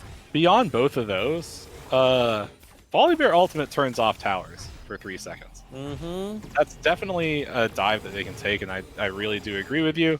But they, I mean, like, they opt to take the very, very safe play, right? They go back, they buy more. I don't think any key items have been quite finished off of that.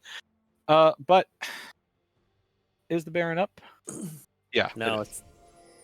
Yeah, I feel like you've got to play Baron. Well, you don't actually have to play Baron hard in this case. They've got 9k gold lead, and there's almost nothing they can do wrong. But optimally, you want to push multiple lanes, and if you don't want to do that because you're a hardcore teamfight comp like this is, you want a 5-man mid, get a pick, turn the tower off with Volibear, dive, get a kill, get an inhib, and then reset. But they really left, I think, a lot of value on the table with their comp, and they could have gotten way more than just 1 pick and 1 Drake. Yeah, I mean, conditions being what they are, they do still own the map. That final dragon is not spawning for around another 3 minutes, and oh no, Nemesis, he's out of position, does get stunned up. Unfortunately, isn't going to get the kill for 5 minutes late. Has to burn the flash though, and that's not going to be up in time for the next dragon or the next Baron. Yeah, I don't know. I just feel like, here we go for the flank on the bot side. Yeah, they're looking to use the Keeper's Verdict. They actually pop away the Orianna, and they're trying to get the return kill onto Ketamine right there. Volibear ulti used. Coconut now on a killing spree. They're in the top lane. You can see Donald Trump trying to get aggressive, trying to do a little bit more. And whoa, nice dodge away from the Jax. Flashes forward, looks for the stun, but Acorn is here now, and that's going to be a rampage for the Jinx. Gets excited, runs top, and Dragons of the West, they're getting very, very pressured here, and I'm not really sure if there's a way they can claw their way back in. Yeah, the champions that they're running, they just didn't get the style of game they needed. Those early kills onto the Ornn, and then he did a great job of like, whoa, Ketamine's in too deep. Oh. Ketamine, you know, they found, like, that's not a terrible hook to find. It's just that there's no one on his team there to back him up. As the rest of 5 minutes late, they are sieging onto this top lane inhib. There's not much that the remaining members here can do. And they're very, very comfortable. Baron is going to be spawning in under a minute now, and Dragon will be roughly 30 seconds after that. So, you know, I'd say that 5 minutes late, they are very, very well positioned here to close the game out, at least get the next Dragon and get the next Drake and get that Mountain Soul for themselves. Absolutely. At this point, it's a 12k gold lead. Every single fight's going their way. They've got a monster Jinx, and I really like her itemization. So Jinx at 717, 239 CS, most in the game, has built a GA 4th item. It's really important if you are so strong that if the enemy team does not kill you, they lose. I think that, and there are moments when you're on a champ and you're that strong, in those moments you build GA, because making them kill you twice when you're that strong is just so demoralizing. It provides time for your team to kind of get to you to peel. It provides time, a second opportunity to kind of lay down damage, and you're obviously like a primary damage threat at that time. So I like the GA from the Jinx. That way, if Kassadin somehow slips behind the comp and assassinates a Squishy, it's not the end of the game. Fish and Valor forced to Rift Walk away, and now Ketamine's flash has been forced. That's pretty unfortunate, things being such as they are, but important that Fish and Valor didn't burn his flash there, as it looks like Dragons of the West, they have a bit of the inside track here on towards this soul. But Fish and Valor, he has to be very, very careful. Death Sentence is going to start this fight off, and there is the Shockwave onto 2. Nemesis and Ketamine, they get taken out. But Fish and Valor, he looked for the assassinate, was able to find his way onto Kitano, and woo, that's quite the shutdown now for Poppy Buck, and he's trying to stay alive, trying to kite away. Does he find much more? No, but vitally, he is alive. True Shot Barrage is not available. Donald Trump is still alive, though, is going to be backing as they need to go back to their base and defend. And I don't think they're going to be able to get test for the Dragon. No, absolutely not. Easy Mountain Soul now for 5 minutes late. The fight was actually not terrible. Yeah. I think the problem, there was like one of the big problems in that fight was target selection. So Thresh hooked in synchrony with the Poppy Keeper's Verdict to get, I believe, one champion, it might have been Volibear, out. And then they went in and they had like a 4v3 for like a couple seconds. No, Volibear was definitely in there. Maybe I'm not sure who they knocked out. But I like the idea. Maybe it was the Pantheon, which is not ideal, because you could theoretically go in on the Pantheon. But I like the idea. But then in the ensuing team fight, Fish and Valor was on Orianna. I think everybody else was on Volibear, and though they ended up going 2 for 3 and picking up the kills, it was super sloppy with not nearly enough coordination. Right now, I think there's actually like a window for them to engage. Like the only way they win this is if they get Kassadin really big and he's able to get some picks, or you can just get picks when Pantheon, when Kitano overextends. If he overextends, he is a pretty squishy support with 80 items. He doesn't have like a ton of health or is the Keeper's Verdict going to pop the Volibear away? Yes, it does. Nemesis is here, does go in. There's the damage, and there's the smite, and it's going to be stolen. Nemesis, is he going to stay alive? Yes, he does, and Amazing. That's actually clean. They don't lose a single member for it. Yeah, I don't know if 5 minutes late were unprepared for that particular combo, but you can be sure they're pissed off right now. They're going to march down mid lane. We'll see what happens. But absolutely. Wait, Fish and Valor, he is 16 on this Kassadin now, though. Finally hitting that power point. No death cap, but he does have 3 full items. He will do a good amount of damage, but they got to win this team fight. And this is not what the comp's built around. The comp is built more Ooh, around flash playing forward game. from Kitano, but he gets eaten up instantaneously. But there's the shockwave. It's huge. Gonna get 2 kills already onto Ketamine and Donald Trump. The Cassins in the back line. Fish and Valor is here, unable to finalize the kill. Nemesis also trying to go forward onto Acorn, but the Jinx is huge. And the 2 tanky members of 5 minutes late do stay alive. They are on the Nexus turrets, and that's going to be game 2 going in the favor of 5 minutes late. They fire back in fantastic fashion. It was, I think, really well played by 5 minutes late. Got the Dragon Soul, multiple Baron, or 1 Baron, and then the other one got stolen. But I think their macro was pretty clean. I will say, look at how close that fight was. Like, Fish and Valor got in, assassinated Kitano, which is really what they should have been trying to do all along. You got a squishy support that doesn't do much other than engage. Go ahead and take him out. Lop the head off the snake once he sticks his head out in there. And then you've got a 4v5, and you can try and deal with the bulk of the damage, which is the Orianna and the Jinx with a giant Ornn volley frontline. But Cassidon was able to get into the backline, onto the Jinx. Jinx had no support, but the GA and the damage that she had was just too much for him to burn through twice. And eventually, Ez was able to get her with the ult, and it only 2 champs survived. So it was really, really close, even in that like final fight. Like if Cassidon picks off the Jinx and survives, they can't end, and that may just have turned the game. As it is, I'm excited. We get a game 3. In terms of changes, I think Dragons need to do a lot. That Poppy 1 and 10 with a 40 CS deficit just did not carry her weight the way you wanted it to. The Thresh, I think, was good, but I do think that Ez is kind of passive and maybe not, I didn't see him like chopping people up the way you hope. I know that Pappy Buck has an incredible Sivir that's been left open in past seasons, that's been banned like 100% of the time against them. That I think is an option for them. I think they got to ban the Ornn. When someone beats you really hard on one champ, you've got to make them beat you on something else. We did not see from Ingvar nearly as solid a game in game 1 as we saw on that Ornn. So I would be a little careful. Dragons of the West have the option. They banned the Darius and the Mordekaiser. I think you got to give him an option for one of those, because that Ornn just did so much work. Yeah, absolutely. A lot of work was done. The Ornn got huge, and that really translated into the win for 5 minutes late in that second game. But we'll be right back with the third game, the final game. This one's for all the marbles, so to speak. Don't go anywhere. We'll be right back.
Welcome back, folks, onto this into the Champion Select on Pro Draft here. Style Esports coming at you. We have Dragons of the West versus 5 minutes late.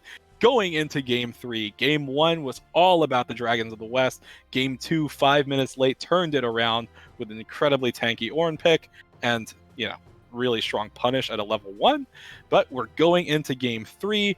This one's for the match point on either side. I'm the True Light. Casting alongside me tonight is Merlin. How are you doing after that second game? I am doing great, and I am excited to see this third game, and I really hate that Pantheon ban. I know that he popped off, but he popped off because he got 2 kills level 1 because you guys misexecuted an invade. I think, like, pound for pound against the Thresh, I think you probably do just fine. Yeah. So they did make some changes. 5 minutes late, banned the Orianna again. I guess they worry about Fish Valor taking that champion. And Dragons of the West opened up Mordekaiser. And no, they didn't. They'd still ban the Mordekaiser, but they left the Caitlyn open. Yeah, they banned Pantheon and Ornn this time. Yeah, and then they took the Darius. And Donald Trump is a super solid Darius player. He knows what he is doing on that champion. So, I think he's going to be tough to... he's going to be tough. He's going to be a point of strength. The Jax was not very impressive in that game. And the Nasus was obviously amazing in the first. But I think the Darius is going to tend towards the amazing. We also have left open a Lucian, which had been banned in previous matches by 5 minutes late. So we're going to see the Lucian up against the Caitlyn. So this is almost completely new comps for both teams. Do you think that might be a Lucian mid, though? It could be. Fish and Valor is certainly capable of playing it. I would not want to play into Akali, though. That's not the kind of matchup you'd want to take. And I'm assuming that that's an Akali in the mid. And then we see a Sejuani. Yeah, I much prefer the Sejuani over the Poppy. More consistent CC, more mobility, can dash a little easier, I think. And overall, I think that one makes a lot of sense. It looks like 5 minutes late is picking a Lulu, which I think is actually pretty bad. What's your thoughts? Okay, so I think Lulu in general is incredibly frustrating to play against just because of polymorph just is a targeted silence against an enemy. You cast it on an ally, it boosts their attack speed by a whole ton. The problem being though is blind locking Lulu, can be punishable, right? So that's just a blind pick support. Dragons of the West, they have the option to pick pretty much anything that can hard punish a Lulu, especially with something that slings down a lot of damage like a Lucian. Can be very, very difficult for a Lulu to survive in lane. But in terms of game, I don't hate the pick. Like let's assume that Darius tries to run at you really, really hard. That's if your Glitter Lance doesn't land, then you can just silence him with Polymorph. If that doesn't work, you still have Wild Growth to deny and execute from the ultimate. But I do think it's a bit suspect to blind pick it as a support pick. I think the blind pick is rough, but I also think that they've run 3 incredibly squishy champs. Like, this is the game that you want to run Fizz. This is the game where you want to run LeBlanc. Someone who has, like, mobility and kind of in-out assassinate you. Because it's different than, like, a Panth or some of the other ones. And I know Lulu is good against assassins with the Polymorph. Polymorph is very, very strong. But I think that knowing how much Fish and Valor prefers assassins in the mid lane, I think that he might have a pick to counter the comp more than just like the lane. Zac for 5 minutes late. I do love a good jungle Zac. Just incredible disruption. Provides a lot of CC and a lot of coverage for your team. A wonderful diver with his passive, can definitely turret dive earlier in the game than almost any other champ. And the Maokai support. I guess so. Yeah, like that's a Lucian mid. I mean, it's a Maokai support. Maokai support's actually something that's been getting played a bit more recently. I think notably it's been a pick in China, for instance. And I think the highlight of it is, saplings can get a surprising amount of damage through the brushes in the bottom lane. But the other thing is you have an untargeted ability and you have a targeted CC. So I think it's really, really interesting to see being pulled out in a game 3. But you finally see that Sivir, like you mentioned. Yeah, I think that dragons have a really good comp. Like Maokai's ability to like point click get in if Lulu ever steps out of lane. I think he can all in the Lulu with the Sivir without worrying that the Caitlyn Lulu has enough damage to kind of finish him off. I feel like that's a very clever pick on Ketamine, and I'll be interested to see how that works out in the bot lane. Lucian, obviously a very popular mid laner, has incredible strength and super high damage at almost all phases of the game. The drawback is he's squishy and can get pinned down, but Akali is not really the champion to do it on. What you really are looking for is like an Annie, someone who can unload a full combo point click, or Malzahar. And Akali is kind of skill shot based melee, and definitely going to have trouble farming in the early game. Once she hits 6 and has her dashes, I think she can definitely full combo Lucian out. But the goal for Fish and Valor is going to be for him to have enough of a CS lead to kind of itemize ahead of the Akali damage, and to probably bring in some jungle support for either counter ganks or ganks. I don't think that Zach is going to be able to get in on the Lucian. He doesn't have a lot of range on his elastic slingshot until he really hits like 7, 8, 9. A level 2 elastic slingshot will not like really reach far enough to pin down the Lucian, and he's got a dash. So I feel like Lucian is going to have a very solid levels 1 to 5. And then we'll have to kind of see how things pan out, but hopefully he's got a big CS lead at that point. Top set Darius, I'm not familiar with that matchup, but it must be pretty common given how popular the champs are. What are your thoughts in that matchup? I do know that Darius is a champion that is annoying for a ton of people in the top lane. In addition to that, Set has received a number of nerfs over time. I think at this point, if you wanted to break even with Set's current Q damage as opposed to where it was last patch, Set needs to have 200 AD. And granted, that's definitely doable, but it also pushes like Set players away from building more tank-oriented builds. Although you definitely see more damage in top lane, I think in general. But I think one thing that's really, really important is for Darius, like you got to dodge the haymaker more than anything else, because that's such a huge portion of Set's ability to trade versus you. But otherwise, yeah, like you said that Donald Trump is an absolute monster on the Darius, and I think if he's play it so much, then I'm sure that he's played it into what? Ooh, is that the swap? Interesting. So we're putting Lulu in the top lane. That is a blast from the past. And we're bringing the Set support. That actually changes up the landscape quite a bit. It does. Because it disincentivizes Maokai from going in. Yeah, the Maokai is not nearly as good as it would have been against the Lulu. And I don't know that the Darius is going to be able to get in on the Lulu. Ooh, it's going to be but real hard. But if he does, the Lulu is dead. Yeah, no, if Donald Trump is able to close gap onto Lulu, which is theoretically possible, especially if you send Sejuani up there, that's going to be very, very difficult for Lulu to survive. I mean, even if he just walks to the top brush closest to his opponent's tower, and just sits there and waits for Lulu in lane, he can absolutely just go in on her with Ghost and get her before she gets the turret, or at least burn Flash. Like, that is, she's only got one ability. It's Glitter Lance. You're going to have slow resistance with your Ghost, and Darius has the best level 1, one of the best level 1s in the game, with the bleeds and the damage stacks. So now... bot side is going to be a lot less interesting with those tanks. I don't know that Maokai is going to easily be able to get in on the Caitlyn with Set protecting her. But man, that top lane and mid lane are going to be super volatile.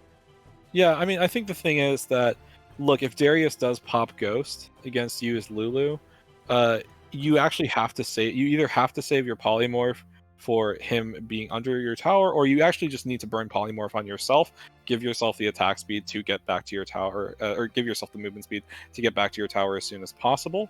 But even then, it's a hard, like that's a pretty like high thing to ask for Lulu to stay alive, especially if you factor Sejuani potentially in that matchup. So yeah, this is really really interesting for me to see because I haven't seen Lulu top in such a long time that I totally forgot that people have done this before. Yeah, I mean, I take Lulu in the mid lane once in a while. There are a lot of different ways to build her. You can build her as support with kind of more shields and heals, or you can build her AP with Ludens, and she does like a surprising amount of damage. If you really want to go damage, um, there are definitely good options for her. She can proc um, the spell sword that does damage after you cast an ability. She can proc that with a single spell with W. So it'll be interesting to see how it builds. Typically, when you flex something into the top lane, you're kind of intending it for it to be a support role. And they have plenty of damage with an Akali. So I think it'll probably be pretty defensive. Yeah, I mean that's what I have to assume here, right? Lulu with that glitter lance should be able to farm reasonably well in the top lane. You don't ever really want to push out just to make it so that Darius is not as easy to dive onto you. So I think a lot of the action should be directed at least towards the mid, and hopefully after 6 comes through onto the bot lane. At this point, though, I really do want to see how that mid lane matchup is going to play out between Fish and Valor on the Akali, or Fish and Valor on the Lucian, and Cashew on the Akali. But we are getting out of spectator delay at the moment, and we are going to be going into this third and final match between Dragons of the West and 5 Minutes Late. Don't go anywhere. Don't go anywhere, everybody. We'll be right back.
And hello and welcome back, everyone. Getting out onto the Rift here in game number 3 with Dragons of the West versus 5 Minutes Late. 5 Minutes Late on the red side, Dragons of the West on the blue. I'm the true light. Casting alongside me tonight is the ever popular, ever wonderful Merlin. How you doing? Doing all right. Ready for a game 3. Thanks, guys, for sticking it out. There's only one winner in this game, and it's going to be decided right here. We've got team comps in. Everybody is opening up with your traditional 5-point stance, some defensive wards. I want to see both junglers start at bot side. I think they both need to path top mid. That's where the action's going to be happening, most likely. Although the bot lane supports do enable ganks, you just know that if Lucian or Akali get 1 or 2 kills early, it's just going to be over for the lane. Looking at summoners and runes, we do have Ignite on the Akali and Exhaust on the Lucian. I mean, Potentially a good combat summoner for him. yeah, what I was going to say is also kind of interesting. You can see here Katano Tayu opting for the aftershock on set. That's not something you typically see. I see more often. I think I see phase rush being used for set, but he's opting to go for that tankier option. You know, just proc face breaker, get the aftershock in. And as you said, you called it, both junglers starting on the bottom side, but you can see Nemesis pathing towards the Krugs, while Coconut goes straight onto the Gromp. I think that that's just like standard pathing for him. Like AoE champions want to do Krugs as much as possible. I'm actually surprised that Zach is taking Gromp. He's definitely Oh, not a single Zach's target. painted blue. That's interesting. Yeah, I mean, he needs to be on the top side of the map, so I think he started there. But really, I would have just gone to Wolves and then started working on my top side. So he is kind of pathing differently. I will say the Akali has gotten like an annoying amount of chip damage on that Lucian. Like Lucian should not be taking damage in this matchup early. You just gotta bait out the daggers and then go in. You got 4 seconds to try and lay down damage. And he really, Fish and Valor really has to lay down the double tap after. It's not worth it to just use a spell for the spell. You got to get in and make sure you're applying the Lucian passive. Meanwhile, it looks like top has been going pretty farmy so far. Ooh, wait, Coconut's down here in the bottom lane. You can see that right there, looking to go into a brush. And in the mid lane, Cashew getting aggressive, does have the Ignite available, probably looking to proc the passive, get the damage back, but the exhaust has come through. Fish and Valor, easy first blood, only had to burn the exhaust. Looking good so far for the mid lane of Dragons of the West. Really, really nice. I have no idea what Zach is doing here. This is not... It's not easy to do. You don't have enough range on your elastic slingshot. He's going to take bot scuttle, but he is 3 camps while Nemesis is on camp 5. So it's an 8 CS lead right now. So this is a big deficit. Also in the mid lane, Fish and Valor able to push out. That means that the wave's going to bounce back to him. We don't have... Interestingly, Akali didn't use the Ignite, so she still does have like all-in potential. And here we see Nemesis kind of moving in. Oh my gosh, it's for that exact same... Yeah, she's trying to pick off Zach at the red buff, and then she realizes it's still just up. like game 1. So we're definitely going to see a little bit of a fight here over this red buff.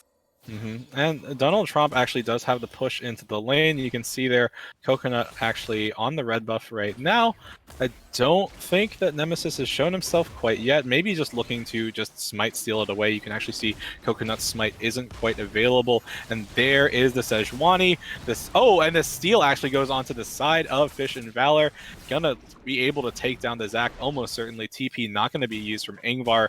Very easy kill. Now the Lucian's 2-0 at 4.5 minutes. Pretty catastrophic 4 or 5 minutes late at this point in the game. Not just 2-0, he's also got red buff. So now the regen's not going to stick, and he's going to have slows to apply to Akali, and he'll be able to like chip damage her under turret. I really think that this was a really strong start. I don't know how Nemesis knew that Coconut would be at his red buff. I don't know if they spotted him out in the bot lane. They spotted him out in the bot lane. There were pings. Got it. So once you see that bot lane, you're giving up information about where you are and where you're gonna be, and you've got to make adjustments to your pathing. You gotta ping. You gotta look. He did not scout to see whether Nemesis was waiting for him, even though Nemesis had already waited for him one game. This is not the first time he did Elastic that. Slingshot is going to go in, finds the knockup onto Fish and Valor, but he just stays safe, using that relentless pursuit to retreat. And that's very easy for the Lucian here. I think that was a really good engage from a level 4 Zac. Like, that's about as good as you can get. They get the pink ward down, they get a blind side, they land the knockup. I'm not sure why Akali didn't have follow-up damage. Maybe she was low energy from farming up underneath the turret, but that was your window. You need to take it. At this point, Lucian has 50 CS to 23 and 2-0, and he's got a Vampiric Scepter, so he's going to be impossible with red buff to push out a lane. And he's obviously like looking for kills here. Yeah, and I don't really think there's anything that Cashew quite can do or feels confident in doing until he has perfect execution available and hits level 6. But as you can see, it's still not there yet. Fish and Valor, on the other hand, already there. Okay, level 6 finally coming through for the Akali. Yeah, the problem is, it's a 500 health difference at this point, so she might be able to burst it out before the Lucian can kill her, but really, I think she's going to have to reset. She's sitting on just a long sword. Even if she alls in, I don't think that the damage is going to be enough. We do see Zac working on Scuttle, so and it looks like there's a bit of an awkward rotation going on, but Lucian already taken one plate, going to be working on more. I think Sejuani was just hanging out for the counter gank to see if Zac would show. But it looks like we're going to get a reset from Lucian. But this is going pretty good for the Dragons. 2K lead, 11K to 9K. That is a very, very early 2K lead. And Lucian building 3 daggers, a Doran's Blade, and a Bilgewater Cutlass will have an incredible amount of attack speed. And with Sejuani in the area, I assume they're going to set up for a mid gank in about 10 seconds when Lucian finishes getting to lane. Yeah, and all things being considered, you can actually see Ingvar has boots of swiftness on the Lulu here. Uh-oh, Nemesis walking into the Akali, already 2 stun stacks down, needs 1 more to get the final hit for the stun, and there it is. Very easy. Where's the Flail of the Northern Winds? Nope, doesn't even need it. And now Cashew's died 2 times in this game, already at 35 CS as opposed to Fish and Valor 70. Catastrophic situation here in the mid lane, 4 or 5 minutes late. Yeah, and this is Lucian. He's not going to fall off. He's not going to not be able to deal a lot of damage, and quite frankly, he's kept down the only champ that has a chance of dealing with him. What do you need to counter like an ADC? You need an all-in assassin, and that's the Akali. If you don't have the Akali, I'm just not sure what you're going to do. I mean, Lucian will deal an incredible amount to this frontline Zac for a really long time. Yeah, absolutely, and you can see with the advantage afforded. Oh no, Cashew, he's in a pretty bad spot you gotta consider here, and there's the flash forward. Fish and Valor picks up another solo kill. That's absolutely terrifying as this Lucian gets stronger and stronger, working well on his way towards that Bork at this point. That was disgusting. So I hate Akali. I think that her Shroud is a ridiculous ability. And Fish and Valor played that really nicely. He got the exhaust off, stayed super healthy, and then used the item advantage that he had to go ahead and dish the damage out. There was nothing she could do. And then 4 plates at 9 minutes. Yeah, this is just a monster. And they're rotating the set to try and catch him, but I don't think it's likely. But he even called and dashed the call to perfectly to get the damage down. It was just an excellent play. I have not seen, despite playing a lot of games against him, I don't know that I've seen the Here in the top lane, there's the elastic slingshot. They're looking, they find the knockup. There's the polymorph as well. Donald Trump, is he gonna go down? Coconut gets a kill, finally puts his team on the board. And nice. That's the power of Lulu top. It was a nice, and the Lulu's actually been quite a point of strength. Oh, yeah. Immediately building Swifties to make sure that Darius can never get in on her, but has done quite a credible job of farming and kind of staying even.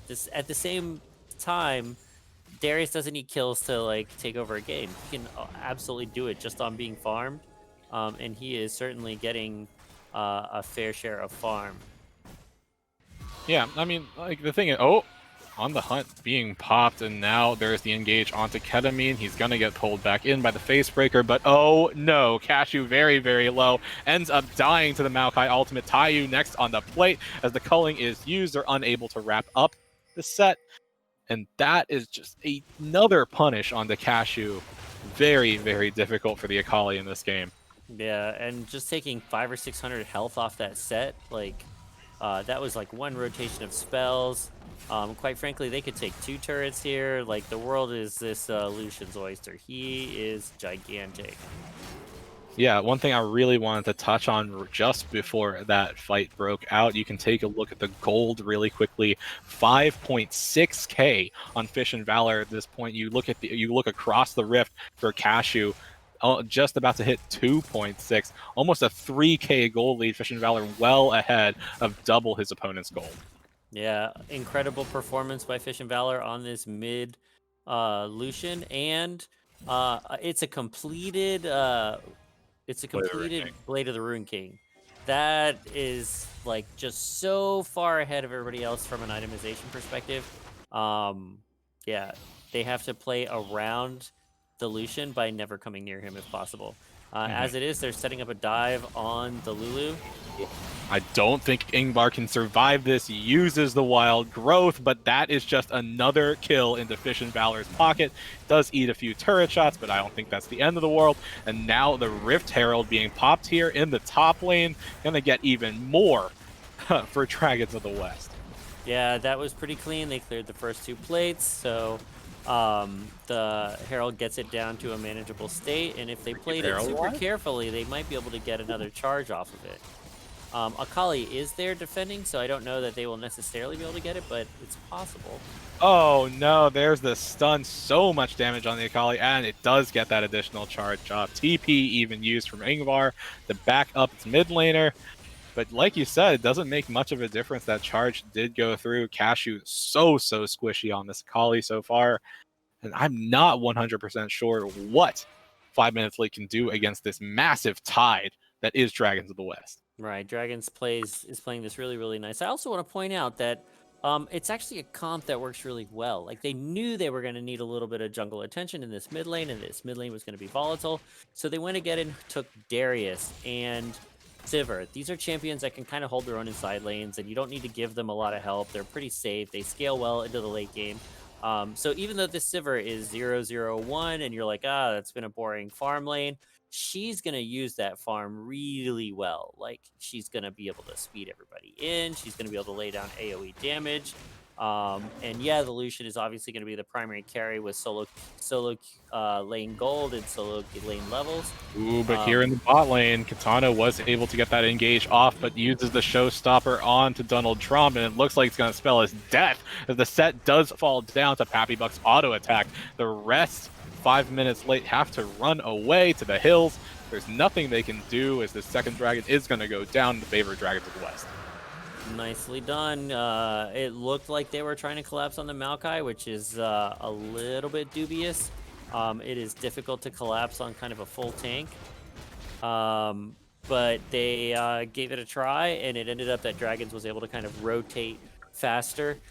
It's a small thing, but when you are trying to get a pick around Drake when Drake is up, if the map is dark, you've got to be really careful because people are going to be passing that way implicitly.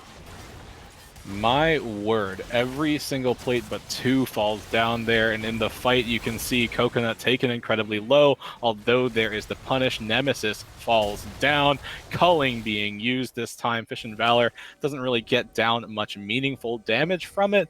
I don't think Nemesis had to die in that position. His team was very clearly well positioned to take that outer turret safely.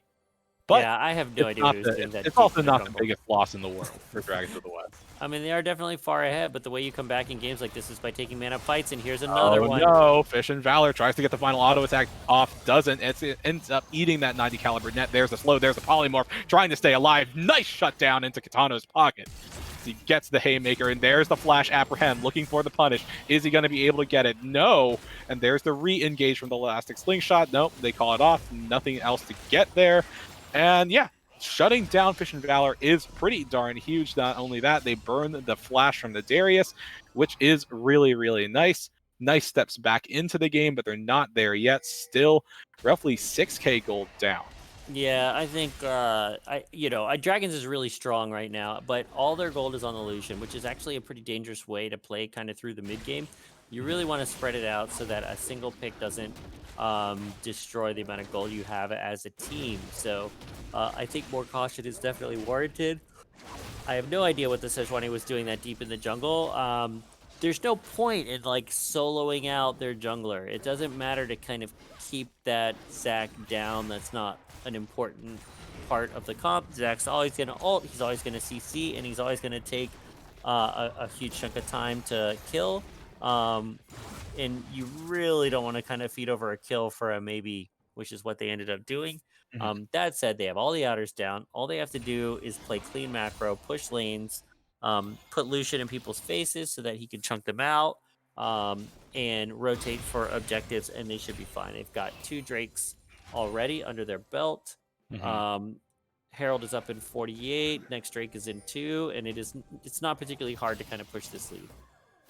Yeah, I mean, what I would have to say here, though, like even despite that death, oh no, Cashew does get hit up by the Sejuani ultimate. Not going to be any kills.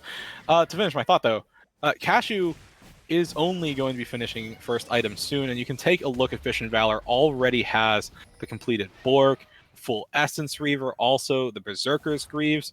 It's so hard for Calshu to be relevant in this game when your opponent is fully completed with 2 items before you're even at 1. But there is the engage. Coconut goes forward, trying to get the left bounce off. Oh no, Katano Taiyu does have to burn the Gargoyle Stone Plate. Now there it goes. Ketamine flashing in. Looks for the Maokai ultimate. I don't think it's going to get any sort of meaningful damage down. Oh dear. That's a nice chunk. And with the from down with the W, Fish and Valor able to lock up the the Lulu. They both have LU. And oh no, Cashew has barely the ability to stay alive using that flash, but Acorn ends up getting punished for it. And all of Dragons of the West are here. They did not lose a single member off of any of that. Bit of a flash right there as they push into the base of 5 minutes late. And yeah, that is very, very rough for and the whole rest of time here. Gareth was in the bot side pushing Yeah. bot turret, like that was like entirely taken on a 4v5, and the Lucian's huge, and I feel like Zach just doesn't have a sense maybe for what happens when you engage, but you're really looking for them to make a bad engage onto you, and that's the way you win these fights. That's the way you got those picks in the first place. It was them tunneling and being a little too deep, but you cannot take a straight up 5v5 against these guys. They are huge. Oh no! Wait, Nemesis throwing himself out of a little bit of a misposition right there with the Arctic Assault. There's no real punish though, as now Cashew in a really bad spot. Goes into the Shroud, although I don't think he can stay alive against this laning opponent. Yeah, there it is, the kill through the culling. As the rest of Dragons of the West advance forward in this bottom lane, there is not much that can be done. Sejuani ultimate already coming back up again on the hunt being used. The set's gonna go into the ground, can't even stay alive, and they're on the bottom inhibitor. As Fish and Valor are trying to go forward, get some more auto attacks down. They don't find any additional kills, but you gotta think this is just going to be Dragons of the West closing out here relatively soon. The Dragon is on the map, and I think they're going to go back towards that. I mean, I think they could have just finished there if they wanted to. They were 5v3 for enough time to take at least 1 turret. But they are going to play it slow, and my team plays it incredibly slow. There's nothing wrong with playing it slow. This is pretty free. 3rd Drake. It is an Infernal, which is going to ramp up the damage on the team, which is nice. We've got not just 9 kills on Lucian, but also 193 CS. So we're looking at 10 per minute, which is kind of a high-end benchmark for any solo laner for sure. And then I expect them to just 5-man top, pick up Herald maybe. Herald's going to despawn in just a few, but they'll probably pick up Baron or take a fight and take Baron, but there's no way. It is so difficult if people play macro correctly when you're down 2 inhibs, because the correct macro in that situation is just so simple. You just sit topside, you wait for 2 lanes of supers to push into the enemy base while you kind of push up slowly. Yeah, and now Ingvar in a bit of a bad position as the apprehend does go on out to Lulu, but I don't really think there's going to be much of a punish to be had. As you can actually see here, Donald Trump is ahead of Coconut, doesn't even have the Cell Division passive available. They're committing so much to kill this Darius. Is he going to stay alive? Yeah, he is, and the rest of Dragons of the West have arrived here. Poppy Buck is looking for it, is looking for the kill, unable to find Ingvar unable to find anything meaningful as he does end up dying. Acorn is here, although I don't think he can stay alive. The crits are coming through for Fish and Valor. Flashes forward, goes into the culling, is going to be knocked back into the rest of his team, but that's an easy triple kill for the Lucian, and it's only Cashew who's alive in the base, and I don't think there's a darn thing he can do to save this game, save this series. It's going to be Dragons of the West taking this series 2-1. Really just well played by Fish and Valor, the mid laner for Dragons. Just really showed An incredible game on that mid lane Lucian, and we all know that it can pop off, but it does not always, and he really made that work. Congratulations, Dragons. Nicely played. I will say 5 minutes late showed a lot of strength in that second match, really drafted a comp that worked and had a good counter invade. I really like that Pantheon. He really enabled a lot of picks for that comp. Well played. You guys deserve that win. But overall, that Lucian pick and maybe a little bit of cleaner execution in macro and team sense, Dragons end up coming out on top. Yeah, Fish and Valor this game just snowballed incredibly well. On this Lucian, finding multiple solo kills, you can see ending the game almost 13k gold. You can take any two members of 5 minutes late and combine their gold, and Fish and Valor is actually still ahead, which is absolutely wild. That being said, like, I agree with you. There were really good things that 5 minutes late was able to pull off, particularly in that second game. But in their wins, Dragons of the West were incredibly convincing. They did close out, although, like you said, there are mistakes and things that they need to clean up on their own. But very good series out of both of these teams, taking it to the full 3 games. But it's Dragons of the West that come out on top, and they continue to have their better record, such as it is. I don't think we have time for an interview. It is quite late, unfortunately. But that was an absolutely wild series. I really did like seeing it play out. But I think that's all that we have for everybody tonight. Thank you all for watching, and I hope to see you back again sometime soon. I do believe we have another stream tomorrow around this time. But thank you all. Good night. Thanks, guys. It was great casting for you guys. I really had some fun. And thank you, True Light. It was great casting with you. Yeah, thanks, you too. Good night.